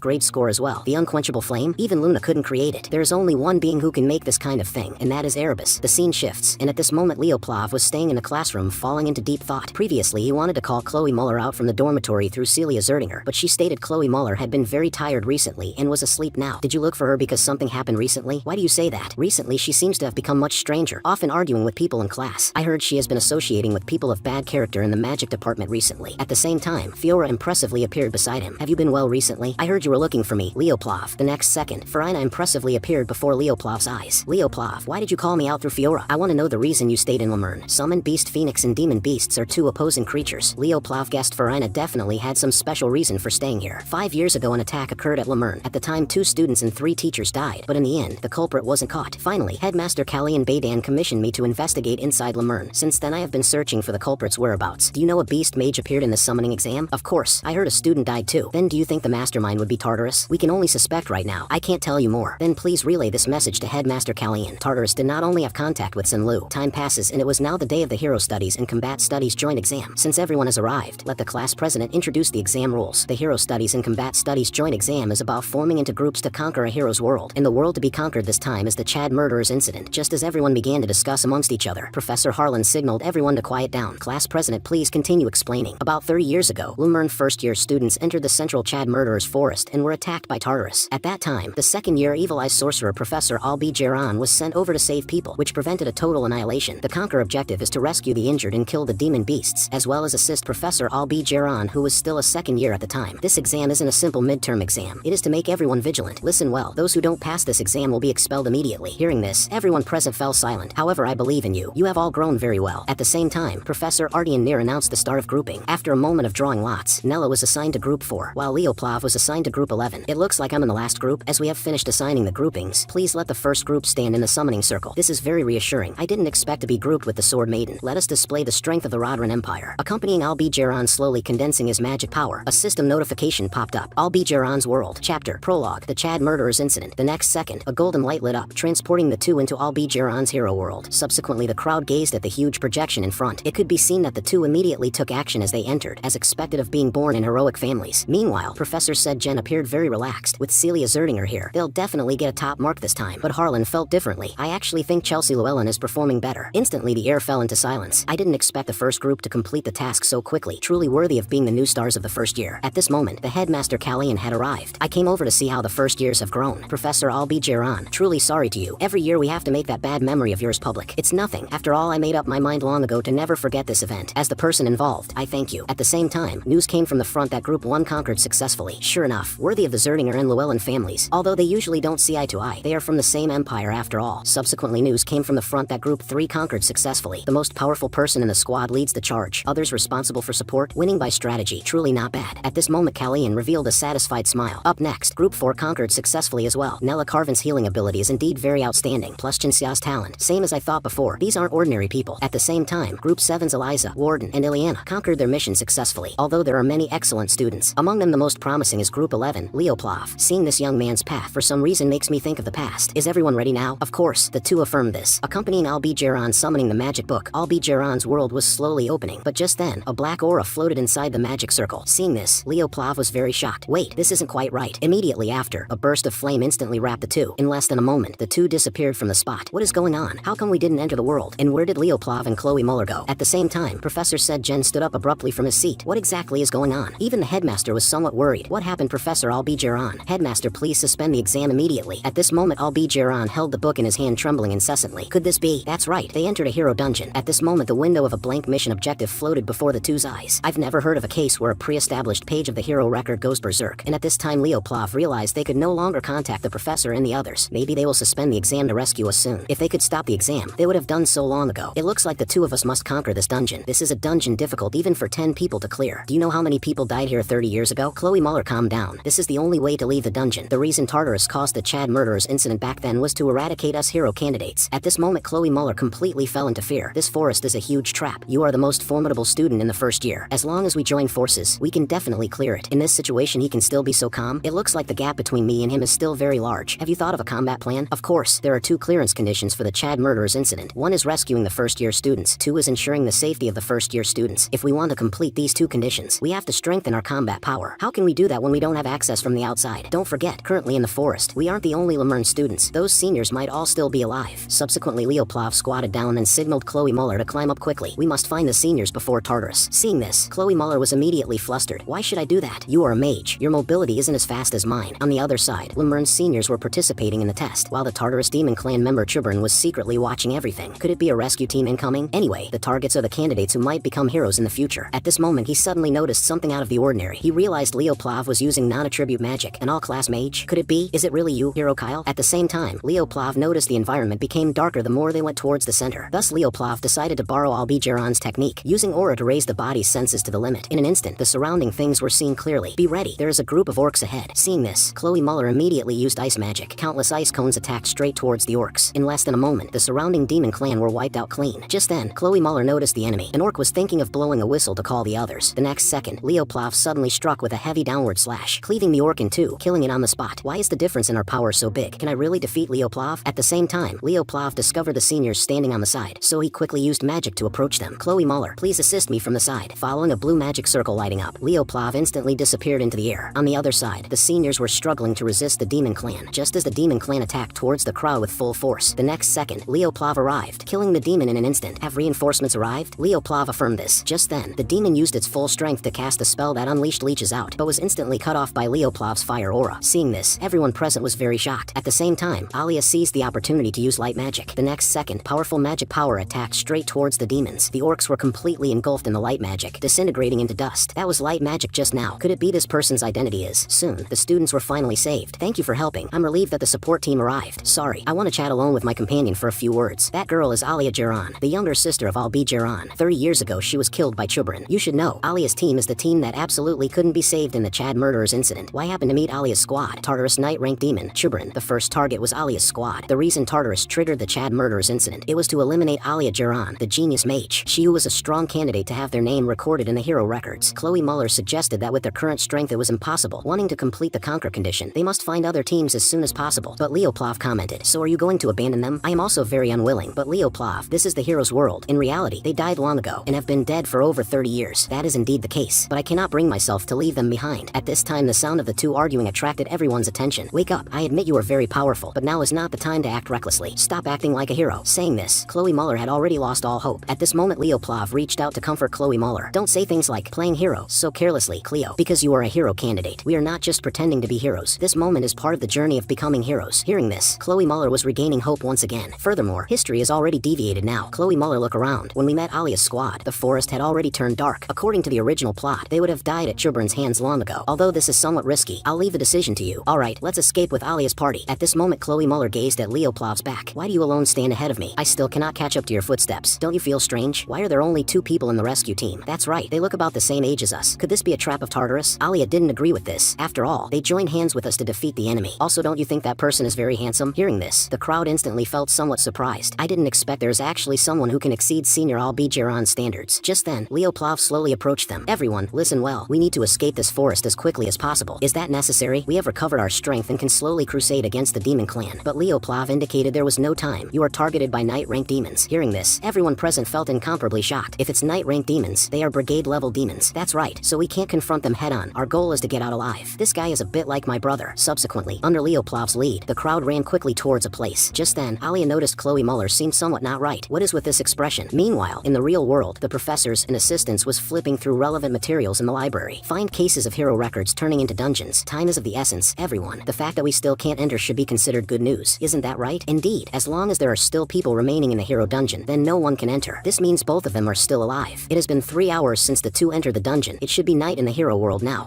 When exactly did you defeat Chuburn 30 years ago? Should be at exactly midnight. Looks like we can only leave it to the past you. Headmaster, we have found the person who sold the beast summoning catalyst to students in Lu. There's no doubt about it. It's related to Tartarus. Hearing this, Albigeron on the side suddenly became restless. Albigeron, you need to calm down. Let me go out to cool my head a bit. Sure enough, worthy of being a person who earned the title of hero by relying on your hatred for the demon clan. After all, 30 years ago, his sister's body couldn't be found. Not even a small memento. Then who exactly sold the beast summoning catalyst to students in Lu? A shop that appeared in the back streets of Leern City this year. It is very famous among first-year students. Are you saying the enemy infiltrated Leern City? The people were not directly related to Tartarus, just that Tartarus managed to funnel items through the store. What exactly are they after? Hearing this, the headmaster kept flipping through the record sheet in his hand. The next second, he widened his eyes. It turns out that Chloe Muller's name was on the list as well, having purchased a black grimoire. Elena, hurry and call Professor Len Horace over. At this moment, the headmaster gazed at his left hand and fell into deep thought. The intuition from struggling on the edge of life and death countless times, it told him that something dangerous was about to happen. On the other side, Leoplav and the others were engaging monsters. At this moment, he realized he had used super senses for too long, and everyone was clearly about to reach their limit. So he signaled to everyone, let's rest and replenish stamina next. A moment later, everyone began to rest in this forest. Meanwhile, Chloe Muller was alone to the side, studying her grimoire. At this time, Alia found Chloe Muller. I want to ask what relationship you and Leoplav have. Could you be a couple? Regarding this, Chloe Muller denied it on the spot. Judging from your reaction, indeed not. At this moment, Chloe Muller gazed at Alia in front of her and fell into deep thought. The senior who enrolled 30 years ago, sure enough, was also just like a first-year freshman, just like our classmates. Why do you ask me this question? Could it be you are interested in Leoplav? Of course, my heart pounds when I see him. So, it's love at first sight? Even the genius magic girl Alia Geron, known by everyone 30 years later, thinks Leoplav is amazing? I don't know if I truly like him either. Anyway, seeing him reminds me of my brother who acts rashly. The same feeling of the heart beating wildly when I succeed. Hearing this, Chloe Muller was very shocked. Does the evil eye sorcerer also mess up? He is a guy who likes to challenge the impossible. Challenging the impossible? Leoplav is very much like that too. At first, Leoplav and I were just friends, but now I am very jealous of him. Hearing this, Alia Geron smiled at Chloe Muller. We are really alike, Miss Chloe Muller. Actually, I am also jealous of my brother too. Every time I see him do things so well, I feel very unlucky. I'll tell you a secret. Actually, my original magic system was made by my brother. Although I am very good at using original magic, I do poorly when creating new magic. Moreover, I even failed the Leern exams twice. Once I really hated my brother. An inexplicable sense of inferiority rose in my heart, but at a certain point, that jealousy turned into admiration. Hearing this, Chloe Muller subconsciously touched the grimoire in her bag. Do you mean Leoplav is the object of my longing? Just then, Leoplav seemed to sense something. Everyone get up quickly. Change of plans. We can't escape now. Subsequently, the crowd quickly entered a combat stance. Don't feel afraid. Remember, you are future heroes. The next second, Chuburn descended from the sky. I finally found you, sprout of a great hero. He slammed a heavy blow towards the crowd, but Leoplav managed to dodge into the air. Hearing this, Leoplav was puzzled. Chuburn's order in the Chad murderers incident was to eradicate all hero sprouts, but now he had shown particular hostility towards Leoplav. Moreover, just now, he mentioned great hero, Chloe Muller. Its attack is coming. Chuburn threw a fierce attack at Chloe Muller, but she immediately used an ice wall to block it. At the same time, Leoplav had already injected aura into his sword, subsequently jumping into the air and swinging his fierce sword, aiming at his opponent. The powerful slash instantly severed Chuburn's neck, just as the crowd thought the enemy had been defeated. But the next second, a horrifying scene happened. Chuburn's wound had instantly recovered. Everyone, focus. Keep your distance from Chuburn. That is nullification, a curse that can make attacks disappear. However, the nullification curse isn't omnipotent, and there is a limit to the number of times he can cast the curse on himself. Do you still feel you have a chance of winning? Remnants of a great hero. You are the one that is so afraid of a new great hero being born, right? The next second, Leoplav led the crowd to launch an attack. Seeing this, this. Alia immediately used light magic to assist from the side. Damn it, this is the light magic that I hate. Lord Silatuna was right. I must kill them here. At this moment, facing the crowd's attack, Chubrin slammed fiercely onto the ground. Subsequently, countless broken stones attacked straight towards the surroundings. Unfortunately, some of the party members were still hit by the broken stones. Without the slightest hesitation, Leoplav immediately picked up the teammate and ran towards the rear. At the same time, Chloe Muller used an ice wall for temporary defense. Is everyone okay? I can still hold on, but Balak is in danger. Don't worry, the attack didn't hit his organs. Use aura to stop the bleeding first. Chloe Muller, I need you to use a powerful single blow. Saying this, Leoplav used star magic to buy time for Chloe Muller. While Leoplav buys me time, I need a powerful attack that can break the nullification spell. If that's the case, it has to be this one. At this moment, everyone present felt incomparably shocked, because Leoplav managed to fight with Chubrin head-on, and even severely injured Chubrin multiple times. Will we possess this kind of combat talent one day? I sure hope so. And Alia recognized at a glance that this was star magic. Who exactly is this guy? At the same time, an ominous magic power drifted from not far away. Chloe Muller had unfolded a huge dark magic circle. At this moment, she revealed an evil smirk. Filthy demon scum, I will kill you. Leoplav, you will get caught in. Get out of the way. If you get swept in and burned to death, I won't be responsible. The next second, a burst of dark flame attacked straight towards Chubrin. Not ice magic, it's actually a fire attack. At this moment, Chubrin, hit by the flames, was letting out painful wails. Seeing this, Chloe Muller began to laugh incomparably crazily. Unquenchable flame, die in eternally burning pain. But subsequently, the flame actually slowly turned black. Seeing this, Leoplav immediately signaled Chloe Muller to hurry and dispel the magic, but she seemed not to hear, continuing to increase the magic output. This kind of guy, they must suffer even more. Leoplav immediately rushed towards Chloe Muller's direction, immediately knocking the grimoire in her hand flying with one sword strike. The two of them landed safely on the ground, and only then did Chloe Muller regain her senses. Chloe Muller, tell the truth. Is that unquenchable flame really your original magic? No, it isn't. I just used the magic formula in the grimoire. Sure enough, that is definitely Erebus's flame. Chloe Muller, listen clearly. You used dark magic just now. That grimoire of yours is a demon artifact. Hearing this, Chloe Muller immediately fell into deep self-blame. What exactly did I do? Leoplav, I am not qualified to be a hero anymore. Pull yourself together. Chloe Muller, the record of this battle didn't mention Chubrin having a nullification curse. That means Chubrin used up the nullification curse when fighting Alia's squad. Do you understand? 30 years ago, they fought to the last moment. They didn't choose to give up in this battle that is impossible to win. Do you still remember Leern Academy's teaching? It is to break through your limits and go beyond. At this moment, Chloe Muller finally realized she admired Leoplav's figure from behind. It simply was just too cool to even feel jealousy. Just then, Alia handed the staff in her hand to Chloe Muller. Please, Lady Chloe, the next is up to you. Fortunately, Chloe Muller's attack made Chubrin's nullify curse disappear. Now is the time to settle this. The next second, a burst of magic chanting came from not far away. I, Chloe Muller, also want to break my own limits, in order not to let down everyone who believes in me. At this time, Leoplav revealed a faint smile. This is truly magical. To have a magician right behind me once again. This scene reminded him of a time in the past with Luna, a pure magician's rune language. Why does it bring me courage? The next second, Leoplav engaged in a fierce struggle with Chubrin. Facing such a powerful blow from Chubrin, Leoplav barely raised his sword to block it. But just as he was in a daze, Chubrin's fist swung strongly. Leoplav managed to block the suddenly striking heavy punch, but it still knocked him away, crashing into a tree. Is that all you have? It looks like your time of death has arrived. Great heroes sprout. Suddenly, snowflakes fell from the sky one by one. Whether now or in the past, you demons will never be a match for us. Just as Chubrin felt puzzled by this. Chubrin, this is where it ends for you. Thanks to you, I finally completed my own original magic. I greatly appreciate you, Leoplav. This is my original magic, Ice World. At this moment, Chubrin had already been frozen into an ice sculpture, accompanying Leoplav gently touching the ice sculpture. The next second, Chubrin turned into black smoke and disappeared from the spot. And at this time, Leoplav noticed the grimoire emitting dark magic on the ground. With his flame aura-covered sword, he pierced the grimoire, destroying it completely. Completed objective, rescued first-year students in crisis, successfully killed Chubrin. Your original magic is really impressive. Field magic is something I can never learn in my life. Leoplav, I want to come clean to the whole school about what I did. Maybe I might be expelled. A hero candidate like you won't be expelled. I guarantee you will definitely become a hero. You two are truly amazing. You are like real heroes. Thank you as well. Everyone worked hard this time. Thanks to your weapon, we could repel the enemy. But Alia pushed the weapon back. Chloe Muller, you should have it. At the same time, Leoplav also received weapons gifted by Alia's squad. A moment later, young Albigeron finally arrived. He looks about the same as us. At this moment, a window prompt came from the front. Clearance complete. Albigeron's world. Prologue. Chad murderer's incident. It's great everyone is still alive. Just as Alia prepared to introduce the two to Albi, they suddenly disappeared from the spot. It looks like the hero's world collapsed. Just then, Leoplav noticed the window floating in front. Strategy reward. Keepsake. Leoplav opened his eyes and had returned to reality. At this moment, Albigeron found Leoplav. Thank you for saving them. Also expressed thanks to Chloe Muller for me. After saying this, he turned and left the place. A moment later, Headmaster Kallian also came into the room. How are you feeling now, Leoplav? I'm fine now. There's no problem at all. So, what exactly happened in there? Is this matter related to Chloe Muller's dark magic grimoire? How exactly did you know? We found the place and Lou bought the summoning catalyst is the same shop where Chloe Muller bought the grimoire. Sure enough, that dark magic book is a demon god's tool. Demon god's tool, an item transformed from Erebus fragments, is a powerful weapon for demons, but if races other than demons use it, they will slowly lose their sanity. Then let me tell you from the beginning. Subsequently, he told the headmaster the process of encountering Alia's squad, Chloe Muller using dark magic, and finally defeating Chubrin. Student Leoplav, do you mean the demon god's tool had an effect on the hero's world? Of course I think the possibility is high. After all, the hero dungeon returned to normal after destroying the demon god's tool. Headmaster Kallian, why are you here? Subsequently, the headmaster signaled Elena to bring things in. Alia's squad's weapons impressively appeared before everyone's eyes. Please explain, why did rewards that shouldn't have appeared come into your hands? Judging from Chloe Muller's reaction, she herself didn't receive a reward. The entrance exam and the Chad murderers incident, the rule that there is no reward for clearing even if the hero himself is alive, as well as obtaining rewards related to the hero world owner. This rule was broken, but what is the reason? The strategy reward is the Fairy King's Pact. That was something rewarded to me before. Are you saying Albi Geron's hero world gave a strategy reward? That's right. However, I think this is an abnormal phenomenon appearing when the hero world turned into a dungeon. Saying this, Leo Plav thought in his heart, it would be best to cover it up for now. Why did only you get a reward? Judging from Chloe Muller's reaction, she knew nothing. Could it be because Leo Plav made a huge contribution in the hero world? After all, I remember that the rewards vary based on the contribution to the strategy. I will investigate this phenomenon privately. After investigating, I will give the keepsakes to their families. Also, you too, don't tell anyone about the demon god's tool. After all, the enemies aren't just outside. Alright, you guys just rest well first. At this moment, Chloe Muller looked at Leo Plav somewhat nervously. Leo Plav, I have something to say to you. Just as she blushingly prepared to say it, the next second, Celia Zerdinger's group suddenly barged into the room. Leo, are you alright? Just then, the headmaster suddenly entered the room again, reminding everyone, hero candidates, a party will be held tomorrow night. If you don't have formal wear, you should visit Leern City in advance. Hearing this, the two were very surprised. Attend what party? Soon, the Leern first-year student party ceremony finally arrived. First to enter were Carl Thomas and Tate. They started eating and drinking excessively as soon as they entered. During this time, another pair of heroes entered. They were Class 5's Nella Carvin and Ileana Layden. You didn't steal your dad's tuxedos to wear, right? Next is the pride of the Rodran Empire, the Llewellyn siblings. Following closely behind are Celia Zerdinger of the Zerdinger family and Leo Plav. It's actually the class president, Leo Plav. That's the pride of Class 5, leading Leern towards the right path. Beloved students, are you enjoying the party? Seeing this, Carl Thomas was petrified on the spot, and the crowd hurriedly affirmed this. After all, if they said the wrong thing, she would suddenly go berserk. It's great seeing everyone so happy. Then next, I want to release the midterm exam results. Can we still enjoy the party properly after hearing it? I expected everyone would have this reaction, so here I will only announce the list of students in the top 3 for each subject score. The rest will be announced by homeroom professors tomorrow. Now, the professors of each department will start announcing the names. At this moment, Professor Ina Lenda began to present. Everyone worked hard for the first midterm exam. The names will be called in order, starting with the top student from the night department, Celia Zerdinger, Duran Mora, Chen Xia. However, Celia Zerdinger was very puzzled. Why isn't Leo Plav included in the list? Immediately after, the magic department also announced the list. Abad Llewellyn, Chelsea Llewellyn, Emil Luchen. Why isn't Leo Plav on this list either? But Leo Plav comforted her that this was also possible. Not only Leo Plav, even Chloe Muller's name did not appear. However, this was completely within Chloe Muller's expectations. After all, the grimoire matter was discovered, so her magic department practical exam score could only be treated as 0. But even so, the magic department professor still regarded Chloe Muller's performance highly for the passion of exploring knowledge as a mage. In Sejin's heart, Chloe Muller would always be magic department first place. Summoning department rookies, let's do even better next semester. Immediately after, she announced the top 3 students of the summoning department, Warden, Eliza, and Jordan. Why is Leo Plav's name nowhere? Everyone is having fun, right? Next, releasing the midterm exam chief freshman representative. Midterm exam overall first place. The next freshman representative is Leo Plav. In an instant, the whole venue was in an uproar. I object. Leo Plav didn't even enter the top 3. How can he become the freshman representative? And even Leo Plav was somewhat puzzled. What he said isn't unreasonable. Why would it be me? There is a reason for this. Subsequently, she immediately turned on berserk mode. You bastards. I will only explain once, so keep my words firmly in mind. This guy is quite interesting no matter when. First, dual class students cannot be measured by the ranking of each subject's scores, because their unique status makes it difficult for fair competition with other students. Take a magic swordsman for example. Their sword aura is weaker than pure knights, and their magic is weaker than pure mages. But when 2 abilities combine, they can explode with amazing effects. Second, Leo Plav's score in the Hero Studies and Combat Department Joint Practical Exam was the highest in the first year. But didn't everyone get the highest score in the Joint Practical Exam? You idiots! Leo Plav overfulfilled the task in the Hero World. This guy Leo Plav, he defeated Chubrin in the Hero World. At this moment, everyone present felt incomparably shocked. You actually defeated Chubrin with Chloe Muller, the 2 of you? Regarding this, Leo Plav slowly nodded in affirmation. Seeing this, all of the other students seem to have been finally convinced. Since the results announcement is over, everyone start enjoying the party. Len, if Leo Plav's grades were part of the rankings, what would be the result? The magic department would definitely turn upside down, because everyone's ranking would drop by 1. Leo Plav is the magic department's first place. Summoning and night department's first place is also Leo Plav. It seems his wish to become an all-class hero isn't impossible. Simultaneously, the professors declare that Leo Plav will succeed in their respective classes. You two stop fighting. Leo Plav is most suitable to hold a sword. The following day, Carl Thomas was feeling very uncomfortable for drinking too much orange juice in the party. Just then, Professor Harlan announced the school trip notice to everyone. This time we're heading to the elf's territory. Just as everyone was looking forward to this trip, we are going to El Salvikia this time. Hearing this, the crowd instantly felt very disappointed. After all, El Salvikia is a small country at the northernmost of the elf territory. If you have any complaints, take it up with the class president, because he chose this destination. Items everyone needs can be purchased in advance at Leern City. El Salvikia, to humans, that country indeed isn't very conspicuous, but that is the fairy sanctuary. The fairy land is hidden there. It makes me wonder if Silrid is doing well. At this moment, Leoplav and Nella met at Leern City. I am responsible for buying food and equipment supplies. You take care of the potions. Subsequently, after some bargaining and going into different stores, Leoplav finally bought all the needed items. Just then, he seemed to sense something strange. Karaza District Street number 13, the store known as Lutek. This was the place where Sinlu and Chloe Muller bought the demon god's tools. Realizing this, Leoplav entered the house to check. The Leern investigation team didn't find anything special. Now, only a teddy bear doll remained here. Why would there be a teddy bear doll here? Leern should have taken all items for investigation. Could it be a cognitive decline curse? The next second, the doll's eyes burst with dark magic power, spraying out a large amount of black liquid from its eyes. And subsequently, a huge demon impressively appeared behind Leoplav. It tried to attack him, but Leoplav managed to dodge away. This was no ordinary demon, and there were multiple active curses. At this moment, Leoplav suddenly realized that this voice was familiar. Kid, your senses are very sharp to actually discover my curse. This was the demon queen, Silatuna, one of the 3 Legion commanders who failed to be subjugated 500 years ago. However, the one in front was just a clone made of flesh, aura and magic. Could it be a magic swordsman? Your ability is quite good, but this is where you die. Saying this, the monster suddenly launched an attack on Leoplav. Unfortunately, Leoplav's arm was scratched by the attack. Damn it, I'm no match for her now. I must think of a way to leave here. Sprout of the great hero, I will enjoy devouring you completely. Just as the monster prepared to swallow Leoplav in one bite, the next second, a golden light lit up. Spear of light. In an instant, a huge light spear hit the monster's body straight on, nailing it to the ground on the spot, unable to move. It's actually the Evil Eye Sorcerer. This is truly great. Having an audience is a good thing. Saying this, the monster controlled its arm. Suddenly it launched another attack at Leoplav, but was instantly blocked by Albigeron's magic. You are truly filthy, trash of the demon clan. At this moment, the monster suddenly launched an attack on him, but Albigeron appeared not to care. I have no interest in clones. With just one blow, Albigeron eliminated the monster completely on the spot. Albigeron, the Evil Eye Sorcerer. His other nickname is the Executioner of Tartarus. The reason he works as a professor at Leern is only one: to obtain the right to hunt Tartarus at will. At this time, Leoplav acknowledged that he was indebted to the hero of this era. Leoplav, what happened just now? I was investigating Lutek, but was attacked by this cursed teddy bear doll. I will hold the Leern investigation team accountable. As for your solitary investigation of Lutek, I'll let you off for now. If you need help in the future, just come find me, because I'm grateful for what you did before. The Geron family is one of the 3 major families managing Leern Academy. Maybe I can ask Professor Albigeron to help me access the forbidden archives. A moment later, Leoplav reunited with Nella. Nella saw Leoplav was injured, so she used healing magic to treat him. Now it can be basically confirmed that Silatuna was the mastermind of the Beast Mage and the Dark Magic Grimoire. However, what is their goal? A few days later, it was now time for the school trip. Did everyone pack all the supplies they need? Leoplav, why is your class going to such a cold place like El Salvikia? Leoplav replied, the weather is so hot, we're basically going to escape the heat. I see. Well, I hate the cold the most. You guys take care. Subsequently, Leoplav signaled the crowd of Class 5 to prepare to enter. Then next, we will head to the elf's territory, El Salvikia. On the other side, inside the Siron Academy Elf Hero Academy, a person like you is actually a student of the Great Siron Academy. A half-blood elf who isn't a noble family doesn't belong here. Hearing this, the half-blood elf couldn't say anything back. You shouldn't bully other students. Act like proper descendants of Siron. The person speaking was from the famous elf hero family, Rundoa, the Siron Academy first-year representative, Runia El Rundoa, a half-blood elf appearing in Siron Academy. Runia, don't you think this is a disgrace? That's right, and the clothes he wears are so uncivilized. Since you dislike his clothes, then you can very well take yours off and give them to him. You guys have absolutely no intention of helping. You just want to bully him. Runia, you are a descendant of a famous family. You must not speak that way. Isn't it shameful for you guys to bully one person, actually speaking such vulgar language? If you don't like it, then fight me. Finally, just as Runia was about to get angry, the two hurriedly left the place. Why are you wearing so few clothes? That is because someone stole my clothes. The person speaking was Luca Enners, Saren's first-year Class 3, a half-blood elf. Runia, your mood seems very good today. Of course, because my familiar finally hatched. Hearing this, Luca immediately expressed congratulations to Runia. A moment later, Runia came to her father's room. Father, heard my familiar appeared, right? Runia, didn't I tell you to call me teacher when we were in school? The person speaking was exactly the patriarch of the Rundoa family, Farina's benefactor, Elon Rundoa. That's right, Farina's child hatched. But when can we meet it? However, a problem appeared. Runia, your familiar has already signed a contract with someone else. We will have to investigate the details later. The thief who stole my familiar, who exactly is it? At this time, the crowd arrived at the capital of El Salvikia, the city of Velkia. At this moment, everyone was complaining about the cold weather. Stop making a fuss. Go line up quickly. Here is the capital of El Salvikia, the city of Velkia. Does anyone know the history here? Velkia is one of the disciples of founder of the nebula, Luna. The city is named after fairy knight Belkia Urser, but the actual situation is, Belkia was a disciple of the 3, Kyle, Luna, and Aaron. Leoplav didn't expect that arrogant guy from back then is now actually called the fairy knight. Correct answer. The descendants of the fairy knight, the Urser family, are currently holding the position of council leader. Just then, several figures slowly appeared before everyone's eyes. Professor Harlan, have you been well recently? At this moment, the elf slowly opened his mouth and said, Professor Harlan, I have been waiting for you. The person speaking was exactly the council leader of El Salvikia, the patriarch of the Urser family, Reborn Urser. You are still the same as old times. It looks like I found the one I'm going to marry. Don't you care about age at all? Those elves are very long-lived and don't age easily. Do you know how old he is? Subsequently, the crowd began to discuss one after another. These students are all very lively. The students Professor Harlan leads are usually strictly disciplined. Excuse me, may I ask your name and age? My name is Urser. I am 97 years old this year. Hearing this, Ileana was petrified on the spot. Are you the guide for this trip? I am the patriarch patriarch of the Urser family, and at the same time the council leader of El Salvikia. In an instant, Carl Thomas was also petrified on the spot. Later that evening, at the school trip dormitory, the environment around was clearly a mess. Do we really have to live in this kind of place? If you don't like it, I have other plans. I prepared an outdoor sleeping area, if anyone wants to. Hearing this, the crowd began to tidy up the rooms. At the same time, Tate and Carl Thomas walked stealthily upstairs. After all, the biggest fun of traveling is going to the girls' rooms. But it turns out that Chelsea Llewellyn had appeared before them, and immediately after, the two were fiercely taught a lesson by Chelsea Llewellyn. Meanwhile, Leo Plov planned to go out for a stroll. Unexpectedly, an elf had stopped him. Leo Plov, the patriarch, Urser, wants to see you. A moment later, Leo Plov arrived at the Urser's office. Leo Plov, you came just in time. However, I am a bit busy now. Please just wait for a moment. Then can I take a look around here? Urser replied. Go right ahead, Leo Plov. It seemed like there are quite a few old items here. Suddenly, Leo Plov locked his gaze on an object. Could this be the Urquint? How would you know of the Urquint? That is an origin only known to the patriarch of Urser. I saw this myself in the ancient documents in the Leern Grand Library. Although it contains an abundant amount of mana, it isn't the real thing. Back then, Luna gave Urquint to her disciple Belkia. In the end, before going on the expedition, Belkia had lost the item in the battle with Tartarus. Urquint is a reward obtained by the ancestors long ago after conquering Lord Belkia's hero world. But unfortunately, weapons obtained in the hero world cannot be used by anyone except the conqueror, so that's why this weapon feels like only a shell of what it once was. I heard from Harlan, you are an all-class hero, and also the Leern first-year student representative. I know it's rude to entrust you with something on our first meeting, but can you meet my granddaughter? Ren's granddaughter is a first-year student at Leern Academy. That child has talent and entered the academy with excellent grades, but suddenly lost motivation after enrolling. I hope you, someone who is a different race but of similar age, can stimulate her. A moment later, Leo Plov opened the room, and it turns out that the room was a mess. Judging from the murals hanging on the wall, this guy should be a fan of the great heroes. I knew there were kids who collected this kind of stuff, but this is just extreme. Just as Leo Plov was admiring the Leern school uniform, someone had woken up in the room. How could Grandpa let an outsider enter here casually? This was Urser, the second-ranked first year at Leern Academy. At this moment, Leo Plov and Iron locked eyes, and suddenly, Iron had come to a shocking realization. You're an actual human. Your grandfather asked me to see you. I didn't expect you to have collected so many books about Kyle just like I did. Let me see how else describe Kyle. The great subjugation of monsters in the northern mountains might be Kyle's achievement. This information is organized quite well. At this time, Iron slowly poked her head out. Do you like Kyle too? Subsequently, they talked about the Battle of Darnos. Do you know where the forces of Commander Zerga were defeated? It was Edvalik, the place where Luna first used star magic. That's right, this is a record of the great heroes that most people don't know. At this moment, Iron seemed to have found a new and shiny friend. I am Urser. It was our first time meeting, yet I kept talking non-stop. I'm sorry. Don't worry about it. If the great heroes knew someone was telling their stories, they would be very happy. This is just my opinion, but although there are 4 great heroes confirmed in history, there might have been a 5th one. Leo Plov replied. You are talking about the hero of the beginning, Kyle? I think he really existed too. After going back, I plan to establish a research society to study Kyle's whereabouts. Hearing the word school, Iron suddenly fell silent. Iron, why do you refuse to go to school? Leern Academy doesn't suit me. Everyone works hard wanting to become true heroes. A person like me that isn't that serious is not worthy of becoming a hero. However, Leo Plov thought that because her uniform was still neatly kept here, she still hasn't fully given up. Iron, besides me, many humans have come here. The people in our class want to meet you after hearing your story. You should know, there are schools that train heroes in the human world too, just like Leern, right? If you are curious about Leern Academy students, just come over and look. Subsequently, Leo Plov turned and left the place. Just outside the door, Urser was waiting there all this time. Did you actually chat with Iron all this time? This child hasn't chatted with others for so long. It looks like Iron opened her heart to you. Then as her grandfather, how should I repay you? How about gifting you a helpful magic item? A moment later, the two came to the Urser family's treasury. The next second, Leo Plov noticed the amber on the shelf. I'll take this. This is a gem possessing fairy power obtained by the previous patriarch 20 years ago. Although the carved fairy is very exquisite, it has no other use besides that. Subsequently, Urser gave this object to Leo Plov, but Leo Plov realized this isn't a carved item. This is a real fairy inside. The next day, Harlan announced the future schedule to everyone. Starting tomorrow, wake up at 6 in the morning, do individual training in the fairy forest near the city in the morning, and have mission practice in the afternoon. Didn't we do sufficient individual training at the academy? During the school trip, I will focus on correcting your deficiencies. Did everyone present think they came to play? For the record, this schedule was written by the class president. We can treat it as real combat training. This fairy forest has monsters. Subsequently, after announcing some precautions, Harlan reminded them to rest well. Later in his room, Leo Plov gazed at the amber in his hand and fell into deep thought. It was sealed inside by the fairy king using magic. It's not a surprise for Urser to think it was just a carving. After all, after the age of catastrophe, the fairy king's familiar disappeared. Elves who have seen that magic no longer exist today. But Leo Plov knew what this was, because this is Silrid's magic power. It was finally time to use the fairy king's pack that I had received before. Leo Plov slowly condensed his magic power. In the next second, the amber emitted bursts of golden light. As father finally released the seal, why is some random human standing before me? Who is this guy? Leo Plov asked in puzzlement. I am the eldest son of the great fairy king, heir to the fairy king, the silver fairy, Kiran. Just then, Leo Plov flicked his finger on Kiran's forehead. Speak with some respect. Even your father was polite to me. How dare you insult the fairy king, Silrid? As he kept talking back, Leo Plov kept punishing him with forehead flicks. Subsequently, from the two's conversation, Kiran learned that Leo Plov was actually the contractor his father spoke of. That should be the case, and I broke your seal too. Do you have a problem with that? Thinking about it, signing a contract with a human is quite nice too. Even that gentle-natured Silrid had to take away all of your 6 wings to seal you here. Looks like Prince Kirin, you are a troublemaker. I didn't expect you to know this matter. Looks like you really are the contractor. At this moment Leoplav intended to let him return to the fairyland to call Silrid over, but was refused by him because he must retrieve his 6 wings to return to the fairyland. If you wish to meet my father, help me retrieve my 6 wings. I believe the first one is in the fairy forest, which used to be our home. Silrid, looks like your son was destined to come to my side. Early the next morning, Harlan took everyone to the fairy forest. At this moment everyone looked at the scene before them with shocked faces. Chelsea Llewellyn planned to use wind magic to cross here, but it seemed not feasible. It looks like you need to train now. It turns out that a few minutes ago, Leoplav indicated to Ileana that her swordsmanship and magic were uncoordinated, so she must participate in private training today, and Carl Thomas and Tade were respectively insufficient in alchemy application and summon beast application. Just then, Chelsea Llewellyn found Leoplav. Leoplav, you said before my understanding of wind magic is insufficient, so let me see your strength. Leoplav agreed without hesitation, and Chelsea Llewellyn knew deeply that the ability Leoplav displayed always far exceeded her imagination. This time, Chelsea Llewellyn didn't plan to give him time to prepare. The next second, she suddenly used the spell, Windbreaker, to attack Leoplav. Seeing this, Leoplav casted the exact same spell, Windbreaker. In an instant, the two magic powers collided fiercely and then cancelled each other out. High-speed chanting was Chelsea Llewellyn's specialty, yet Leoplav actually used the same speed to counterattack. At this time Chelsea Llewellyn used Wind Chain to attack Leoplav, but Leoplav remained very calm. Chelsea Llewellyn, didn't I say when we first met, wind magic shouldn't be used like that? Effortlessly, Leoplav instantly broke all of Chelsea Llewellyn's magic, subsequently raising his hand to release a wind bolt, attacking straight towards Chelsea Llewellyn, knocking Chelsea Llewellyn back into a tree. Chelsea Llewellyn, you lost this time. Is this actually wind magic? Even the crowd on the side was somewhat surprised. Chelsea Llewellyn actually lost to the class president in wind magic. From a mage's perspective, Chelsea Llewellyn doesn't lose to Leoplav, but the gap in understanding and ability to use wind between the two is too large. That's why Chelsea Llewellyn lost to Leoplav. So mastering your fundamentals is more important than anything else. The higher the grade, the more techniques will be learned. So everyone will exercise basic skills under the class president's guidance. Later on, after the training is concluded, Leoplav was gathering herbs as his field training. After all, under Leoplav's guidance, everyone was too tired to have the strength to complete the task. At this moment Kirin found Leoplav holding a pile of herbs, truly worthy of a fairy. You actually found so many herbs. This will be enough for today. Next, let's start seriously investigating the fairy forest. We shall begin the journey to find your wings. A moment later, Leoplav suddenly stopped his steps. Kirin, how long has it been since you were exiled from fairyland? Kirin told him that it was probably over 100 years ago. This is illusion magic. Although it is the fairy king's magic, this does not belong to Silrid. This is the magic of Silrid's father, the age of catastrophe fairy king ground. However, the magic activation is at most 100 years or so. Judging from the time, the magic's power source is Kirin's wings. He must have used his son's wings in an ancient magic formula, indicating there is something very important inside. Just then, a creature appeared in the snow, and a foul smell assaulted their faces. Why are there humans in elf territory? But Leoplav replied, an undead creature like you appearing here is even stranger, right? This has been Tartarus's territory since long ago. This is our fairy's sanctuary. You are speaking nonsense. Fairy, is there actually such a weak and pathetic fairy like you? What did you just say? In the next second, Kirin immediately used elf magic to attack the skeleton, piercing right through its chest while he was covered in magic, and Kirin was very confident in his strength. After all, the powers of a fairy counters the undead. But suddenly, Kirin noticed a change in his opponent. The skeleton had actually recovered its injuries. The skeleton revealed a fierce-looking weapon in its hands, just as Kirin charged in once again. At this moment, Leoplav warned Kirin to dodge. The skeleton smashed its giant sword on the ground, and fierce and menacing auras erupted from the skeleton. Countless black auras attacked straight towards Kirin. Just at that moment, Kirin was able to turn directions and dodge the attack, and he immediately fled back to Leoplav's side. What the heck is that? This is a monster of Tartarus that has existed since long ago. This is a death knight. My name is Karger, a knight serving the great Lich King. Saying this, it attacked straight towards Leoplav. At this moment, Leoplav was able to draw his sword and attack, but just then, Karger suddenly appeared behind him. I will be the one to lead you to your death. At this moment, Karger suddenly appeared behind him. I will be the one to lead you to your death. The next second, a powerful sword aura instantly attacked towards Leoplav, but he still managed to defend with a shield. I didn't expect an aura shield to be deployed in such a short time. Karger suddenly charged at Leoplav once again, the two of them clashing swords in the middle. Human, your strength is decent, but this is a waste of effort. And Kirin on the side still wanted to help Leoplav, but surprisingly, Kirin just fell to the ground after hitting Karger. I'm already out of strength. If only I had my wings, the outcome would have been different. I summon you in the name of the Pact Bearer. Listen to my summons. Seeing this, Karger was stunned on the spot. At this moment, Leoplav had manifested flaming phoenix wings behind him. It seems like I'm not his only familiar. Leoplav slashed his sword with the aura of a phoenix, instantly cutting Karger in half. Subsequently, the aura reverted back into a chick, so it really is a phoenix. You have a phoenix and a fairy? Looks like I absolutely cannot let you leave alive. At this moment, Karger inserted his giant sword into the ground. Army of Death, swallow these lives. Activate Death Ground. This is a curse that endlessly summons undead. At this moment, Leoplav suddenly revealed a faint smile. This is truly getting more and more interesting. Subsequently, Leoplav used Kyle's magic, non-attribute magic, Earth Wave, just as the enemy looked puzzled. At this moment, Leoplav had already charged forward. Kyle-style, Vortex. Leoplav unleashed a swirling blade slash. He used the path opened by the sword aura to run past and away from his opponent. Seeing this, the skeleton was very angry. If you are a knight, fight me with honor. What joke? After you summon a bunch of underlings. Subsequently, Leoplav used Aura Step to flee the place. At this moment, Leoplav finally found a safe place to rest. I didn't expect a death knight to appear in the fairy forest. Could it be there is something targeted by Tartarus here? Just as as Leoplav was thinking, a skeleton soldier walked slowly towards him. Just as he prepared to draw his sword to kill it, the next second, countless sword shadows flashed past. Subsequently, a sharp blade pointed at Leoplav. Did you summon it, human? Not at all. I am a student of Leern. This undead creature has nothing to do with me. Judging from the uniform in front, this guy is a student of Leern Academy. But he didn't believe Leoplav's words, and immediately launched an attack on him. However, Leoplav easily dodged the attack, and with just one move, Leoplav knocked him down to the ground. I apologize for the rudeness. My name is Runia Elrundoa, a first-year student at Leern Academy. I hope you don't think every student is like him because of this. Of course. However, I am curious why you appeared here. I came here for the Belkia field training. While Leoplav expressed it was a school trip. Well then, I have to go report to my professor now. Runia Elrundoa, where have I heard that name before? At this moment, Leoplav told Professor Harlan and Urser about encountering the Death Knight. How can monsters appear here? The contamination shouldn't be that serious. At this moment a voice came. Misunderstandings generated by ignorance are also false intelligence. A first-year student who just stepped out of the academy met a Death Knight. The person speaking was the Leern Academy first-year homeroom teacher, Herdium Wintel. He believed Leoplav definitely mistook a skeleton soldier for a Death Knight. He didn't think Leoplav had the ability to retreat safely after encountering a Death Knight. He is just a mere first-year student. Professor Harlan, do you also believe his words? Of course. Although he is only a first year, he is the all-class freshman representative. If what he says is true, then Leern Academy students can also take the opportunity to gain some knowledge. Since you are all class, you should also be very confident in magic, right? I propose a joint class between Leern Advanced Class 1 and Leern. Soon, the two academies held an exchange meeting. The Class 5 students were all excited for the event. However, Leoplav didn't expect this Herdium Wintel to actually hold an exchange meeting. At this moment a voice stopped Leoplav. We seem to have met. Runia Elrundoa had appeared before Leoplav. Would you want to dance together? Seeing this, Leoplav accepted the offer and danced with Runia. Runia was even surprised, because Leoplav actually knew elven dances. Speaking of which, I haven't asked your name yet. My name is Leoplav. Hearing this, she immediately grabbed him by the collar. You're the thief who stole my familiar. I'm going to kill you. At this moment Leoplav also realized, so she is Fiora's original pack-bearer. I understand. Do not worry. Fiora is doing very well with me. Hearing this she immediately lost her temper, and immediately after wanted to beat up Leoplav. Later, under the communication of professors from both sides, Runia finally expressed her apologies to Leoplav. Please forgive my rudeness. Leoplav accepted her apology generously, and he quickly left the place with Professor Harlan. Runia, don't make the same mistake in the future. You are the Leern first-year representative. During the joint class tomorrow, you will definitely prove Leern is more outstanding than Leern. No, you must prove that among all hero academies, our academy is the most outstanding one. I absolutely won't lose to that kind of guy. I bet on the honor of Leern Academy. Time quickly arrived at the day of the joint class. Hello everyone, first-year students of Leern Academy. Today, you will be able to experience a class just like at Leern Academy. Carl Thomas, Ileana, and Tade, you come out. This class will be led by you. You are outstanding students who survived Leern Academy. Let everyone see what you have learned. And Chelsea Llewellyn was very surprised. She didn't expect one person from each department to be called out. Subsequently, Ileana demonstrated aura, Carl Thomas demonstrated magic, and Tade demonstrated beast summoning. The Leern students all watched in awe at the displays, and this exactly achieved Herdium's idea. When viewed from another race's perspective, you can awaken new methods. But what puzzled him was, why didn't the freshman representative Leoplav come forward? Soon, the three finally finished their presentation. Dear students of Leern, this class was truly very interesting. I can feel everyone has developed their abilities deeply in various fields, but Leern pursues a different method from Leern. Leern students basically all learn magic, so we pursue a teaching method balanced without bias towards magic. Saying they pursue balance is ironic. They teach broadly, but all theory is soaked in magic. It seems like elves and their pretentiousness is the same as ever. It's all for show. Just as the professor was continuing his lesson, Leoplav let out an audible yawn. This guy not only talked nonsense about seeing a Death Knight, but even his attitude in class is terrible. Then the theory ends here. Let everyone see the essence of Leern. We are originally a race that naturally uses magic. In an instant, shining magic instantly lit up the entire classroom, immediately after transforming into star magic shrouded in elements. This is our essence, star magic. The formula I am writing now is a great legacy left by progenitor Lady Luna. It is the foundation of star magic. The star magic you saw just now is also a part derived from this formula. Isn't it very beautiful? Just then, Leoplav slowly raised his right hand. This formula is wrong. Hearing this, everyone present felt incomparably shocked. What do you mean by this? I mean, this magic cannot possibly activate successfully. This is incomplete magic. Of course it cannot activate. This is what ancestors restored to this form after analyzing the progenitor's legacy. But Leoplav knew deeply that it was normal for them not to know, because this magic was created by Luna specifically to teach me, the hero of beginning, Kyle, when she founded the star magic system. It looks like you have quite some research on star magic. Since you say this formula is wrong, could you show us yours? And Harlan still wanted to prevent the situation from developing further. But the next second, Leoplav slowly came to the podium. The magic elves use now is just imitation, because I, who inherited Luna's essence, died before teaching it to other elves. Maybe we were actually destined to meet in this form. Star magic is the pride of elves, and this is the progenitor's relic. If not handled well, it will become a conflict between schools. At this moment Leoplav drew a stroke on the formula. This is the complete version. The formula instantly became vivid. Even Herdium on the side felt incredibly surprised. Although he had never seen this magic, he had a very familiar feeling. At this moment Leoplav recalled the past. Luna created new magic and stated this magic would only be taught to Leoplav alone. Watch carefully. This is a magic that makes flowers bloom. The class president just did something amazing, right? What is with this expression on the professor? Could it be that guy really deciphered the founder's magic? I didn't expect this magic containing so many elements is actually a simple simple flower blooming spell. It's not that simple. During the Age of Calamity, flowers were nearly extinct. Perhaps flowers meant something special to the founder of the nebula. At the beginning, Kyle also thought this magic didn't have much use, but Luna explained happily, "Actually, I hope one day to see the world full of blooming flowers. I understand now. I feel the deeper meaning the ancestor imbued this spell with." However, he was more curious why Leoplav knew this magic. "Actually, I self-studied star magic through ancient texts. Although I am an all-class student, at the same time I am a gifted mage." Our student was rude. Let's end today's joint class here. In addition, it would be better to reserve making an official stance on this matter for the time being. But before he finished speaking, Herdium held Professor Harlan's hands tightly. "Can student Leoplav be transferred to our school?" Hearing this, Harlan immediately felt incomparably shocked. At this moment, Chelsea Llewellyn and Ileana jointly made a pot of food, but it seemed the crowd had no appetite. However, Ileana seized the opportunity to stuff a pile of food into Carl Thomas's mouth, though it looked like he didn't feel very good. Just then, Ren found Leoplav with news. Regarding the Death Knight matter, the council made a decision. The existence of multiple undead creatures and a Death Knight has been confirmed in the forest. Therefore, we formally request Leern and Siron to conduct an investigation regarding this abnormal phenomenon. But relying only on first-year students is too dangerous, so I entrusted Siron to dispatch higher-grade students to help investigate. More importantly, my granddaughter wants to see you. To the side, Iron was peeking inside the room, wearing her uniform. "Leoplav, have you been well? You said I could visit, so I took the liberty to do it." Seeing the newly arriving person, the girls of Class 5 quickly started asking questions. However, Iron was extremely overwhelmed by this display, and she ran upstairs in a hurry. "Leoplav, I am counting on you once again." Immediately, Leoplav tried to find where Iron had went. It turns out, she was hiding in the balcony alone, and instantly, Leoplav covered her with a coat. "Iron, why did you run away from Leern Academy?" "That is because I am not fit to be a hero. When I was struggling for life at Leern Academy, I met a person as beautiful as the sun. She was Runia El Rondoa. Runia is a very remarkable person. She always does everything full of confidence and is very good to everyone. She is a true hero, so I began to admire her. She is an existence completely different from me, so I began to follow her footsteps, although I eventually entered the top class. But during the dual assessment, it seems I had made a huge mistake. Since then, I felt she always hated me, but Leoplav thought Iron wasn't the type to be disliked, and Runia wouldn't hate her because of such a small matter." At this moment, seeing Iron like this, he was reminded of Belkia from before. "Do you like Belkia's story?" "Of course, that is the story of my ancestor." "Then you must know, back then she followed the great heroes to travel together, and finally became a great hero, right? You don't need to care about what others think. Just walk your own path well. Let's go." The students in our class are all very nice and fun. The following day, the crowd arrived at the forest. "How exactly did you win over Iron like that?" "I just told her there was no need to be afraid of you." "Why would she be afraid of me?" "Probably because your appearance during the duel scared her. I was just too focused because Iron's actually really skilled." Hearing this, Leoplav advised Runia, "Then please pay more attention to her. She needs you." A moment later, Professor Herdium signaled to everyone that the external help arrived. Louder Algra, Siron third-year representative. Subsequently, he greeted the professor, but Leoplav noticed the ring on his hand. "Runia, who is that person?" "You mean Senior Louder, right? Until second year his presence wasn't obvious, but this semester his strength suddenly obtained rapid growth." Hearing this, Leoplav's suspicions were raised. A moment later, Herdium began assigning groups. Leoplav, Runia, and Louder Algra were group 1. Leoplav could not believe this suspicious newcomer was in his group. Soon, Leoplav and Runia were patrolling inside the forest. "Why do I have to be paired with a thief like you? Just so you know, I still haven't acknowledged you as Fiora's contractor." At this time, Leoplav's group was assigned to deep inside the forest. Chelsea Llewellyn's group was assigned to the natural habitat of boxwood trees. Ileana and Carl Thomas's 2 teams were assigned to the medicinal herb colony, and the rest were arranged at the forest entrance. "Where did Senior Louder go? Didn't we say group members move together?" And Leoplav suddenly remembered Louder told him before that he would act alone for now, then meet Leoplav and Runia at the forest center. Maybe he has some things he needs to do alone. At this moment, Leoplav sensed the surrounding magic power. On the surface, it was similar to when he came last time. Illusion magic that doesn't belong to Silrids. There was a curse on this land that wasn't here before. Only Leoplav, who experienced the Age of Catastrophe, could detect it. And Leoplav suddenly remembered a key figure. That was Erebus's most loyal servant, the Tartarus Legion commander who survived the Age of Catastrophe, the Lich King Hellkaiser. But the Lich King absolutely wouldn't act personally, so Death Knight Karger is his agent. And so, Leoplav realized there was something Silrid absolutely wanted to protect in the forest. "What's wrong? Do you sense something?" The next second, an ominous magic power suddenly appeared. "Get ready, something is coming." Just after the 2 entered combat preparations, Louder suddenly appeared before the 2's eyes. "First-year representatives, how about it? Did you encounter any undead creatures?" Regarding this, Runia shook her head indicating no. "You are the first person to discover the Death Knight, right?" "That's right." Leoplav reached out to sense his ring. Sure enough, same as he thought. It was indeed a demon god's tool. "Unfortunately, it seems you were mistaken. There isn't even an undead creature here, let alone a Death Knight. You know that for high-level undead creatures like Death Knights, if there isn't a necromancer continuously providing magic power, the summoning will be cancelled, right? So places where Death Knights appear will surely have demon summoners." "Do you mean there are demons in the forest?" "But this is the capital of El Salvikia, the city of Belkia." "That's right. Siron students all know there's large-scale star magic around Belkia. That is the magic circle laid by progenitor Lady Luna. Demons absolutely cannot approach. There's no rule that a necromancer must be a demon. Races other than demons can also use dark power. Of course elves can too." Hearing this, Louder revealed a faint smile. "Your idea is truly interesting. I'm afraid you don't know elves are a race with extremely strong pride, right? Continue investigating. We will meet at the forest entrance." And Leoplav realized this guy was definitely looking for something. And Runia also realized that Leoplav definitely knew something in turn. That night, everyone gathered together to discuss. They didn't find traces of undead creatures. creatures, and Chelsea Llewellyn felt very suspicious. After all, the council leader also confirmed the appearance of undead creatures. Why did they all disappear when we investigated? On the other side, Leoplov secretly came out of the room. He quickly went to the Leern Academy dorm hotel and subsequently found Lauder's dormitory. This guy sure enough isn't here. Just then, Leoplov noticed a map on the table. Isn't this the entrance to the forest? Suddenly, Runia also appeared through the window. What are you doing now? Seeing this, Leoplov immediately covered her mouth. I came to find Lauder, but he isn't here anymore. He definitely went to the fairy forest. Just then a voice came from outside the door. Didn't Lauder say he wanted to sleep early? Why is there still sound in the room? Immediately, Leoplov decisively grabbed Runia and jumped out of the room. At the same time, Iron, who was reading, seemed to sense something, subsequently coming to the window to observe. Unexpectedly, she saw Leoplov holding Runia, which gave her a scare. Could it be they are actually dating? At this moment, Runia followed Leoplov to the forest. So do you think this matter is related to Senior Lauder? Just then, Iron suddenly appeared behind the two. You guys can't do this. Iron, when did you get here? Improper dating among students is forbidden. Hearing this, Runia was stunned at her words. What are you talking about? I saw it all. You two were sneaking out of the dorm. Iron, you completely misunderstood. Isn't that right, Runia? Say something. Yes, Iron misunderstood everything. It's not like that at all. Just then, Leoplov sensed a great danger. A hand broke out of the earth. It's an undead creature. This is big trouble. Immediately, Leoplov readied himself for battle. These are all high-ranking undead skeleton knights. Runia had already condensed magic power. The next second, she suddenly unleashed Firestorm. A raging fire instantly surrounded the undead creature. Just as she thought everything ended here, unexpectedly the undead creature rushed out of the fire swinging a sword at her. In this nick of time, Iron raised her shield to block the monster's attack. Leoplov noticed this familiar skill, and this was exactly Belkia's elf magic, Animus Armor. At this moment, Iron suddenly swung a sword. The powerful sword aura cut off the monster's head. Immediately after, a purple flame swallowed it completely. As expected of Iron, you look just like Belkia, so why did you two come here at night? We were just investigating the third-year dormitory. However, speaking of which, if we were dating, wouldn't it benefit you because you would have one less competitor? That's not true. Runia, you are the most outstanding student. I hope you can always stay on top. You are someone who will become a hero in the future. At this moment, Runia was stunned on the spot, so she thought this way of me. Back then, in the Leern Academy duel test, Runia thought that only Iron could be her rival, so she decided to go all out. Alongside this, Runia's expression became a lot more fierce, but seeing this, Iron was suddenly shocked to see Runia's expression. At this time, Runia finally knew why Iron was afraid of going to school. Iron, you are my friend. I hope you can continue attending school. Just like this, Iron and Runia became friends, and both regarded the other as a rival to compete with forever. So, you guys really aren't a couple? On the other side, the Death Knight muttered, Mage, you were followed. Damn uninvited guests. Shouldn't this problem be solved by your knights? Death Knight Karger, the hooded mage, revealed himself as Lauder. Hearing this, Karger was very unhappy. Are you treating us like slaves to order around? You shouldn't forget, that great Lich King chose me. As long as the summoning circle is completed, I don't need the help of you Tartarus anymore. But before that, I'll be counting on you. Of course, Karger revealed an intriguing expression. On the other side, Iron learned about the abnormality in the fairy forest was related to Senior Lauder, but Runia thought this was just Leoplov's one-sided story. Just then, the group felt the surroundings seemed to become much colder, while Leoplov started to feel the power of the curse. Subsequently, Leoplov opened 2 summoning circles. Immediately after, Fiora and Fairy Kirin were summoned by Leoplov. Seeing this, Runia rushed in front of the two immediately. Fiora, I am Big Sister Runia, do you still remember me? Leoplov introduced them. Fiora is the baby phoenix, while Kirin is the fairy prince. We're heading to the deeper part of the forest now. From now on, it's going to be brutal. Subsequently, the group hacked through difficulties. On the path forward, they eliminated many undead creatures, but undead creatures kept appearing ceaselessly before the group, and Iron soon realized there must be a necromancer nearby. The next second, Leoplov condensed flames on his sword. He swung his swords at the multiple undead in front of him, and he burned the surrounding undead creatures completely. And Leoplov realized that there wasn't a necromancer present. This isn't the doing of a necromancer. This is the curse of the dead, a curse that continuously summons undead creatures nearby, turning this area into a land of death. And the caster is exactly Tartarus's legion commander, Lich King Hellkaiser. Are you saying Tartarus targeted El Salvikia? Just as the group wanted to go back to report to the professor, an ominous magic power instantly filled the surroundings. Hero candidates, I welcome your arrival, coming to this land of death. The next second, the Death Knight suddenly launched an attack on Leoplov. You absolutely cannot escape here today. I'll make you regret entering this forest. Leave this dark night to me. Iron, take care of the undead creatures. Runia, you prepare your strongest magic. Did you actually choose to fight me this time? Foolish fellow, I won't let you have your way. The next second, the giant sword in the Dark Knight's hand suddenly exerted force. Seeing this, Leoplov immediately used Zeringer's secret swordsmanship prominence. A pillar of fire straightly shattered the Dark Knight's bullhorn. Damn, this is a phoenix flame. Before it could react, Leoplov launched another attack on it. Amidst the Dark Knight's shocked gaze, the giant sword in its hand was actually melted by the flame. Seeing this, the Dark Knight immediately retreated, dodging Leoplov's sword. This guy's combat experience far exceeds mine. Is this really a first-year student? And this look in his eyes are very familiar. At the same time, a dazzling firelight struck. Subsequently, a huge fireball condensed in the sky. Accompanying Runia's cold laugh, a huge pillar of fire descended from the sky, eliminating all the undead creatures. That's what happens when you mess with me. And Leoplov on the side gazed not far away and fell into deep thought. It's not over yet. Let's catch up quickly. Soon, the group discovered the entire forest was filled with the curse of the dead. Just then, Lauder's voice rang out. First-year students, who allowed you to investigate this forest at night? Leern Academy first-year representative. Your discipline is very poor. Senior Lauder, why are you here? Undead creatures appeared in this forest. I am investigating the cause. The appearance of undead creatures is because there is a powerful ancient curse here. Are you saying there is a curse here? The curse aura is so strong, yet he actually doesn't have any feelings stealing? Among Leern first-year students, some accidentally used Tartarus's items. Those students used dark power without knowing. At this time, Leoplav shot out a magic signal light into the sky, but you knowingly cooperating with Tartarus. And here you are, using monster blood and guts as the catalyst for your black magic necromancy. Truly an infuriating and stupid human. First-year representative, you shouldn't know Lady Luna's hero record lies here. Hearing this, everyone present felt incomparably shocked. Incompetent El Salvikia doesn't know that thing is here. Is it wrong to use Tartarus to retrieve our legacy? This is blasphemy against the great hero. Just as the two prepared to teach Louder a lesson, Leoplav interrupted. You must fight with the determination to kill the senior. At the same time, Louder used his spell, Lee Ezernia, to attack Leoplav and the others. But Leoplav used the exact same spell, Lee Ezernia, to negate the attack. Get a grip. This is what fighting against Tartarus is like. A mere human actually able to use original star magic. Who exactly are you to actually use magic to cancel it out in such a short time and instantly identify me as an enemy? His judgment and combat level are elite level, plus those two will become a serious problem if they join too. Subsequently, he used dark magic. Fortunately, Leoplav reacted quickly, pushing the two away. The area exploded, blasting the space into pieces, and Iron was able to shield Runia from the blast. Was that the spell, La Tiarga? Just now, for a basic spell, it was incredibly powerful, and at this time they discovered Leoplav actually fell at Louder's feet. Unexpectedly, the Dark Knight suddenly appeared before their eyes as well. Hero candidates, it ends here for you. Iron, buy me some time. Do you have anything to say before dying? It looks like you are confident. The next second, Kieran appeared in time, interrupting Louder's magic. The magic he was channeling malfunctioned. It exploded, knocking Louder flying away, and when he came back to his senses, Leoplav had already arrived in front of him. Is this guy actually going to kill me? Without the slightest hesitation, Leoplav cut off his head with one slash. Alright, we finally dealt with that crazy elf. But just then, Kieran was hit with the spell, Lee Ezernia, using original star magic, possessing summoning ability. Leoplav, you really have talent. I'm truly glad that I can be the one to kill you. The Lich King's power is not bad either. If adding Progenitor Luna's power, then I can trample you geniuses completely. It looks like you have already been swallowed by the darkness. The next second, Louder instantly released dark magic. Seeing this, Leoplav immediately swung his sword, cutting it open. However, you didn't completely accept the dark power yet. Immediately after, Leoplav cut off Louder's right hand with a slash, accompanying the right hand falling to the ground. At this moment, Louder let out painful wails. Those who became strong through abnormal means usually lack battle sense. If you have the ability, regenerate and see. I will keep chopping until your mana is exhausted. Just then a whisper appeared in Louder's ear. You seem to have suffered quite a bit. Mage, the person in front isn't your goal, right? Hurry and complete the summoning circle and find the powers sleeping in this land. Hearing this, Louder's severed hand began to move. At the same time, Leoplav noticed the two were joining forces to deal with Karger. Looks like leading it to them was correct. Just then, Leoplav noticed that Louder's right hand hasn't regenerated yet. Leoplav looked over there quickly. Louder's severed hand had already drawn the entire summoning circle. It's already too late. Louder sprayed fresh blood onto the summoning circle. Immediately after, the summoning circle emitted bursts of red light. Subsequently, countless dark magic powers gathered in Louder's body. At the same time, a giant hand suddenly extended from the underground. Damn, what exactly is that thing? Skeleton King. That is one of the most powerful undead creatures in the world. At this moment, Louder's right hand was regenerating rapidly. Is this the Lady Progenitor's power? Damn, did he fully accept dark magic through the summoning circle? That kind of filthy power cannot be Luna's. Do you truly think so? The next second, Louder controlled the giant hand to attack Leoplav. Seeing this, Leoplav immediately used Aura Step to dodge it. At this time, Louder shouted incredibly crazily, even the Lich King's power doesn't matter anymore, because I have completely mastered it. Leoplav, how about we retreat first? That big guy is truly too difficult to deal with. But Leoplav refused on the spot. The Skeleton King wasn't summoned by normal means. It looks like he hastily signed a contract with Hellkaiser, thereby summoning the Skeleton King. He hardly meets the summoning conditions, meaning he cannot maintain the summoned state for long. The most basic rule of summoning is needing the aid of spiritual power to maintain the summon. We just need to stall until Louder's magic power is exhausted. So, Kieran, please assist me now. No problem. Leave it to me. The next second, Leoplav used light magic to instantly severely injure the Skeleton King. At the same time, the Skeleton King wielded a giant sword chopping towards Leoplav, but he managed to leap into the air to dodge it. And just as he landed, Louder used dark magic to attack straight towards him. In this nick of time, Runia manifested a Phoenix Shield spell to block the magic. Leoplav, just focus on dealing with the Skeleton King. Leave Senior Louder to me. But can Iron deal with Karger alone? Don't you trust Iron? It was Iron who requested to duel it alone. On the other side, Iron was engaging Karger. You are truly too arrogant to actually request a duel with me. At this moment, Iron doubted her ability very much. Can I really defeat it alone? But she knew deeply that if she couldn't do it, then others would fall into danger. The next second, Iron pierced Karger's abdomen, but unexpectedly, Karger countered with a punch, knocking Iron flying away. Compared to those two, you are simply too terrible. And Iron affirmed this. After all, those two will definitely become great heroes in the future. But don't forget, there are always disciples following those great heroes. My ancestor Lord Belkia followed those great heroes' footsteps and made an oath to never doubt those great heroes, no matter what. Is that fairy power? Without the slightest hesitation, Karger immediately launched an attack. This is a technique passed down by ancestors for generations. Power capable of dispelling infinite power of death. This was evergreen, and in that moment, she easily finished the battle in one strike. At this moment, Karger couldn't believe it. I was actually taken out by a brat like that. At the same time, Iron still wanted to help Leoplav and Runia, but the next second, she fainted on the spot due to using up all her magic power. What's wrong, first-year representative? Are you done already? He shot dark magic straight towards Leoplav, and at this time, Runia summoned the flame turtle to block the magic, immediately after reflecting the dark magic to hit Louder instead. Do you think I will stay obediently in place to be hit by you? The flame tortoise is a fire system defensive massive summon beast. Try dealing with this one too. Runia stepped out a magic circle under her feet. Subsequently, a fireball appeared before Louder. The next second, a loud explosion came, and Louder was instantly swallowed by a burst of flame. Louder fell to the ground, covered in burn marks. This is nothing much. Just as Runia prepared to leave here, at this moment Louder raised his hand, releasing dark magic. Countless black thorns hit Runia straight on. Runia, are you alright? But just then, a big hand attacked straight towards Leoplav, slapping him away, crashing into the trees in an explosion. Under Kieran's shouting, Leoplav finally woke up, but his left arm was heavily damaged. At the same time, the Skeleton King used the skill Cry of the Dead. Damn, actually using the worst possible curse in this situation. Without the slightest hesitation, Leoplav immediately summoned Fiora. Amidst Fiora's loud shouting, everyone's bodies gradually recovered, summoning Incarnation. The next second, Fiora turned into a ball of flame, condensing on Leoplav's sword. At this moment, the Skeleton King wielded a giant sword, attacking Leoplav, so Leoplav leaped into the air to dodge it. Leoplav looked like a hero fearless of death, just like a true hero. Runia couldn't help but admire this sight. Flame Tortoise, you worked hard. Go back and rest first. Subsequently, Runia condensed fire magic in her hand, immediately after throwing it in front of Louder. Runia, why is the flame you brag about every time become so weak? What can you do with this little flame? The flames of House Rundoa. Our family has been the sworn kin of the Phoenix for generations. The first ancestor once made an oath, even if burning himself to death, he would burn Tartarus. At this time, Louder realized something was wrong, because this flame simply couldn't be extinguished. This flame will never go out until every demon is burned to ash. However, your left is demonic, isn't it? This magic is called Sacred Flame, the Rundoa family's forbidden secret technique that burns even oneself to ash. Damn, this girl must be crazy. I absolutely won't let you go. But the next second, the flame suddenly disappeared from the spot. It looks like your magic power is exhausted, just as he prepared to use dark magic. At this moment, the ring emitted a black aura, immediately after instantly swallowing Louder completely, until all that's left was the ring. Damn, what exactly happened? And the necromancer is dead. Why does the Skeleton King still exist? At the same time, a scarlet power emitted from the ring. It was controlling the Skeleton King, and Leoplav was very surprised, because this magic power was exactly the Lich King's. Hurry and complete your mission. At this moment, the Skeleton King raised its sword up high. This really is the Lich King Hellkaiser's power. He's channeling power through a demonic artifact. At this time, Leoplav noticed the Skeleton King was advancing towards the entrance to the fairyland. Kieran, assist me quickly. Just before the Skeleton King could attack the barrier, Leoplav immediately blocked the Skeleton King's attack. However, the power of the Skeleton King was indeed great. This is bad. The barrier was starting to break. The Skeleton King suddenly exerted extreme force, and Leoplav was knocked flying away. Damn, the fairyland's barrier was broken. At this moment, the barrier to fairyland had actually broke. Right after the barrier was broken, Fiora and Kieran quickly found Leoplav. At this time, Leoplav noticed all his aura and magic power were exhausted. It looks like this is the fairyland. I didn't expect it to become so desolate. At this moment, Leoplav noticed the weapon placed on the stone steps on the side. Isn't this what I gave away 5,000 years ago? Back then, Kyle gave this weapon to Belkia. At first, she disliked this weapon for being ugly and hard to use, but Kyle told her this was a treasure that followed him in battle for many years. A moment later, Luna called over Kyle so they could set off. We have to go. We'll see you later, kid. Later, Kyle's group engaged Erebus, but never came out of the portal again. That cheeky little runt. Didn't she say back then she didn't need it? The next second, the weapon emitted a burst of blue light. This surprised Leoplav because the weapon overflowed with mana. Subsequently, the light was pouring rapidly into Leoplav's body. This dagger contains thousands of years of magic power. Upon sensing the master, it responded. Now possessing this powerful magic power, Leoplav was very curious what kind of magic he can exactly cast. Just then, a fire magic hit the Skeleton King straight on. These kids have grown up quite well. At this moment, Runia was trying to use magic to stop the Skeleton King's advance, but the next second, a golden light shot into the sky. If you are a Phoenix's contractor, then this much is expected of you. At the same time, Leoplav held a dazzling star in his hand. Although not comparable to the original, this gift is very special for the children. At this time, countless stars shone in the sky. Iron had read in ancient documents, a star spell could bathe the world in morning stars. That was the strongest ultimate incantation. The next second, the stars hit the Skeleton King straight on. Spell, Apocalypse, and subsequently the star collided with the Skeleton King and turned into ashes, disappearing from the spot. A moment later, Leoplav walked elegantly out of the fairyland, and Kieran planned to finish the Skeleton King. He's been dealt with now. You go find your wings first. At the same time, Iron and Runia found Leoplav. What was that magic just now? It felt like something straight out of a legend. This dagger contained a large amount of magic power. Seems to be something related to the great hero. So Tartarus came here for this? Just then, Kieran excitedly found Leoplav. I found the wings my dad hid. But Runia was very puzzled. Isn't that a fragment of a hero record? Accompanying Leoplav unlocking the seal. The next second, a window prompt came from the front. Hero record opened. World of blank. Chapter blank. Immediately after, the three were transported to the hero world. What place is this exactly? Subsequently, a voice came from the front. Can you really defeat Erebus? Leoplav recognized immediately. This voice is, you must be crazy, but I like this challenge of subjugating Erebus very much. You said your name is blank, right? At this moment, Leoplav finally understood what exactly Tartarus wanted to obtain. My name is Luna. One day, I will shine like the stars. I am honored to join your party. That's right, this is a hero record fragment of the hero of the beginning, Kyle.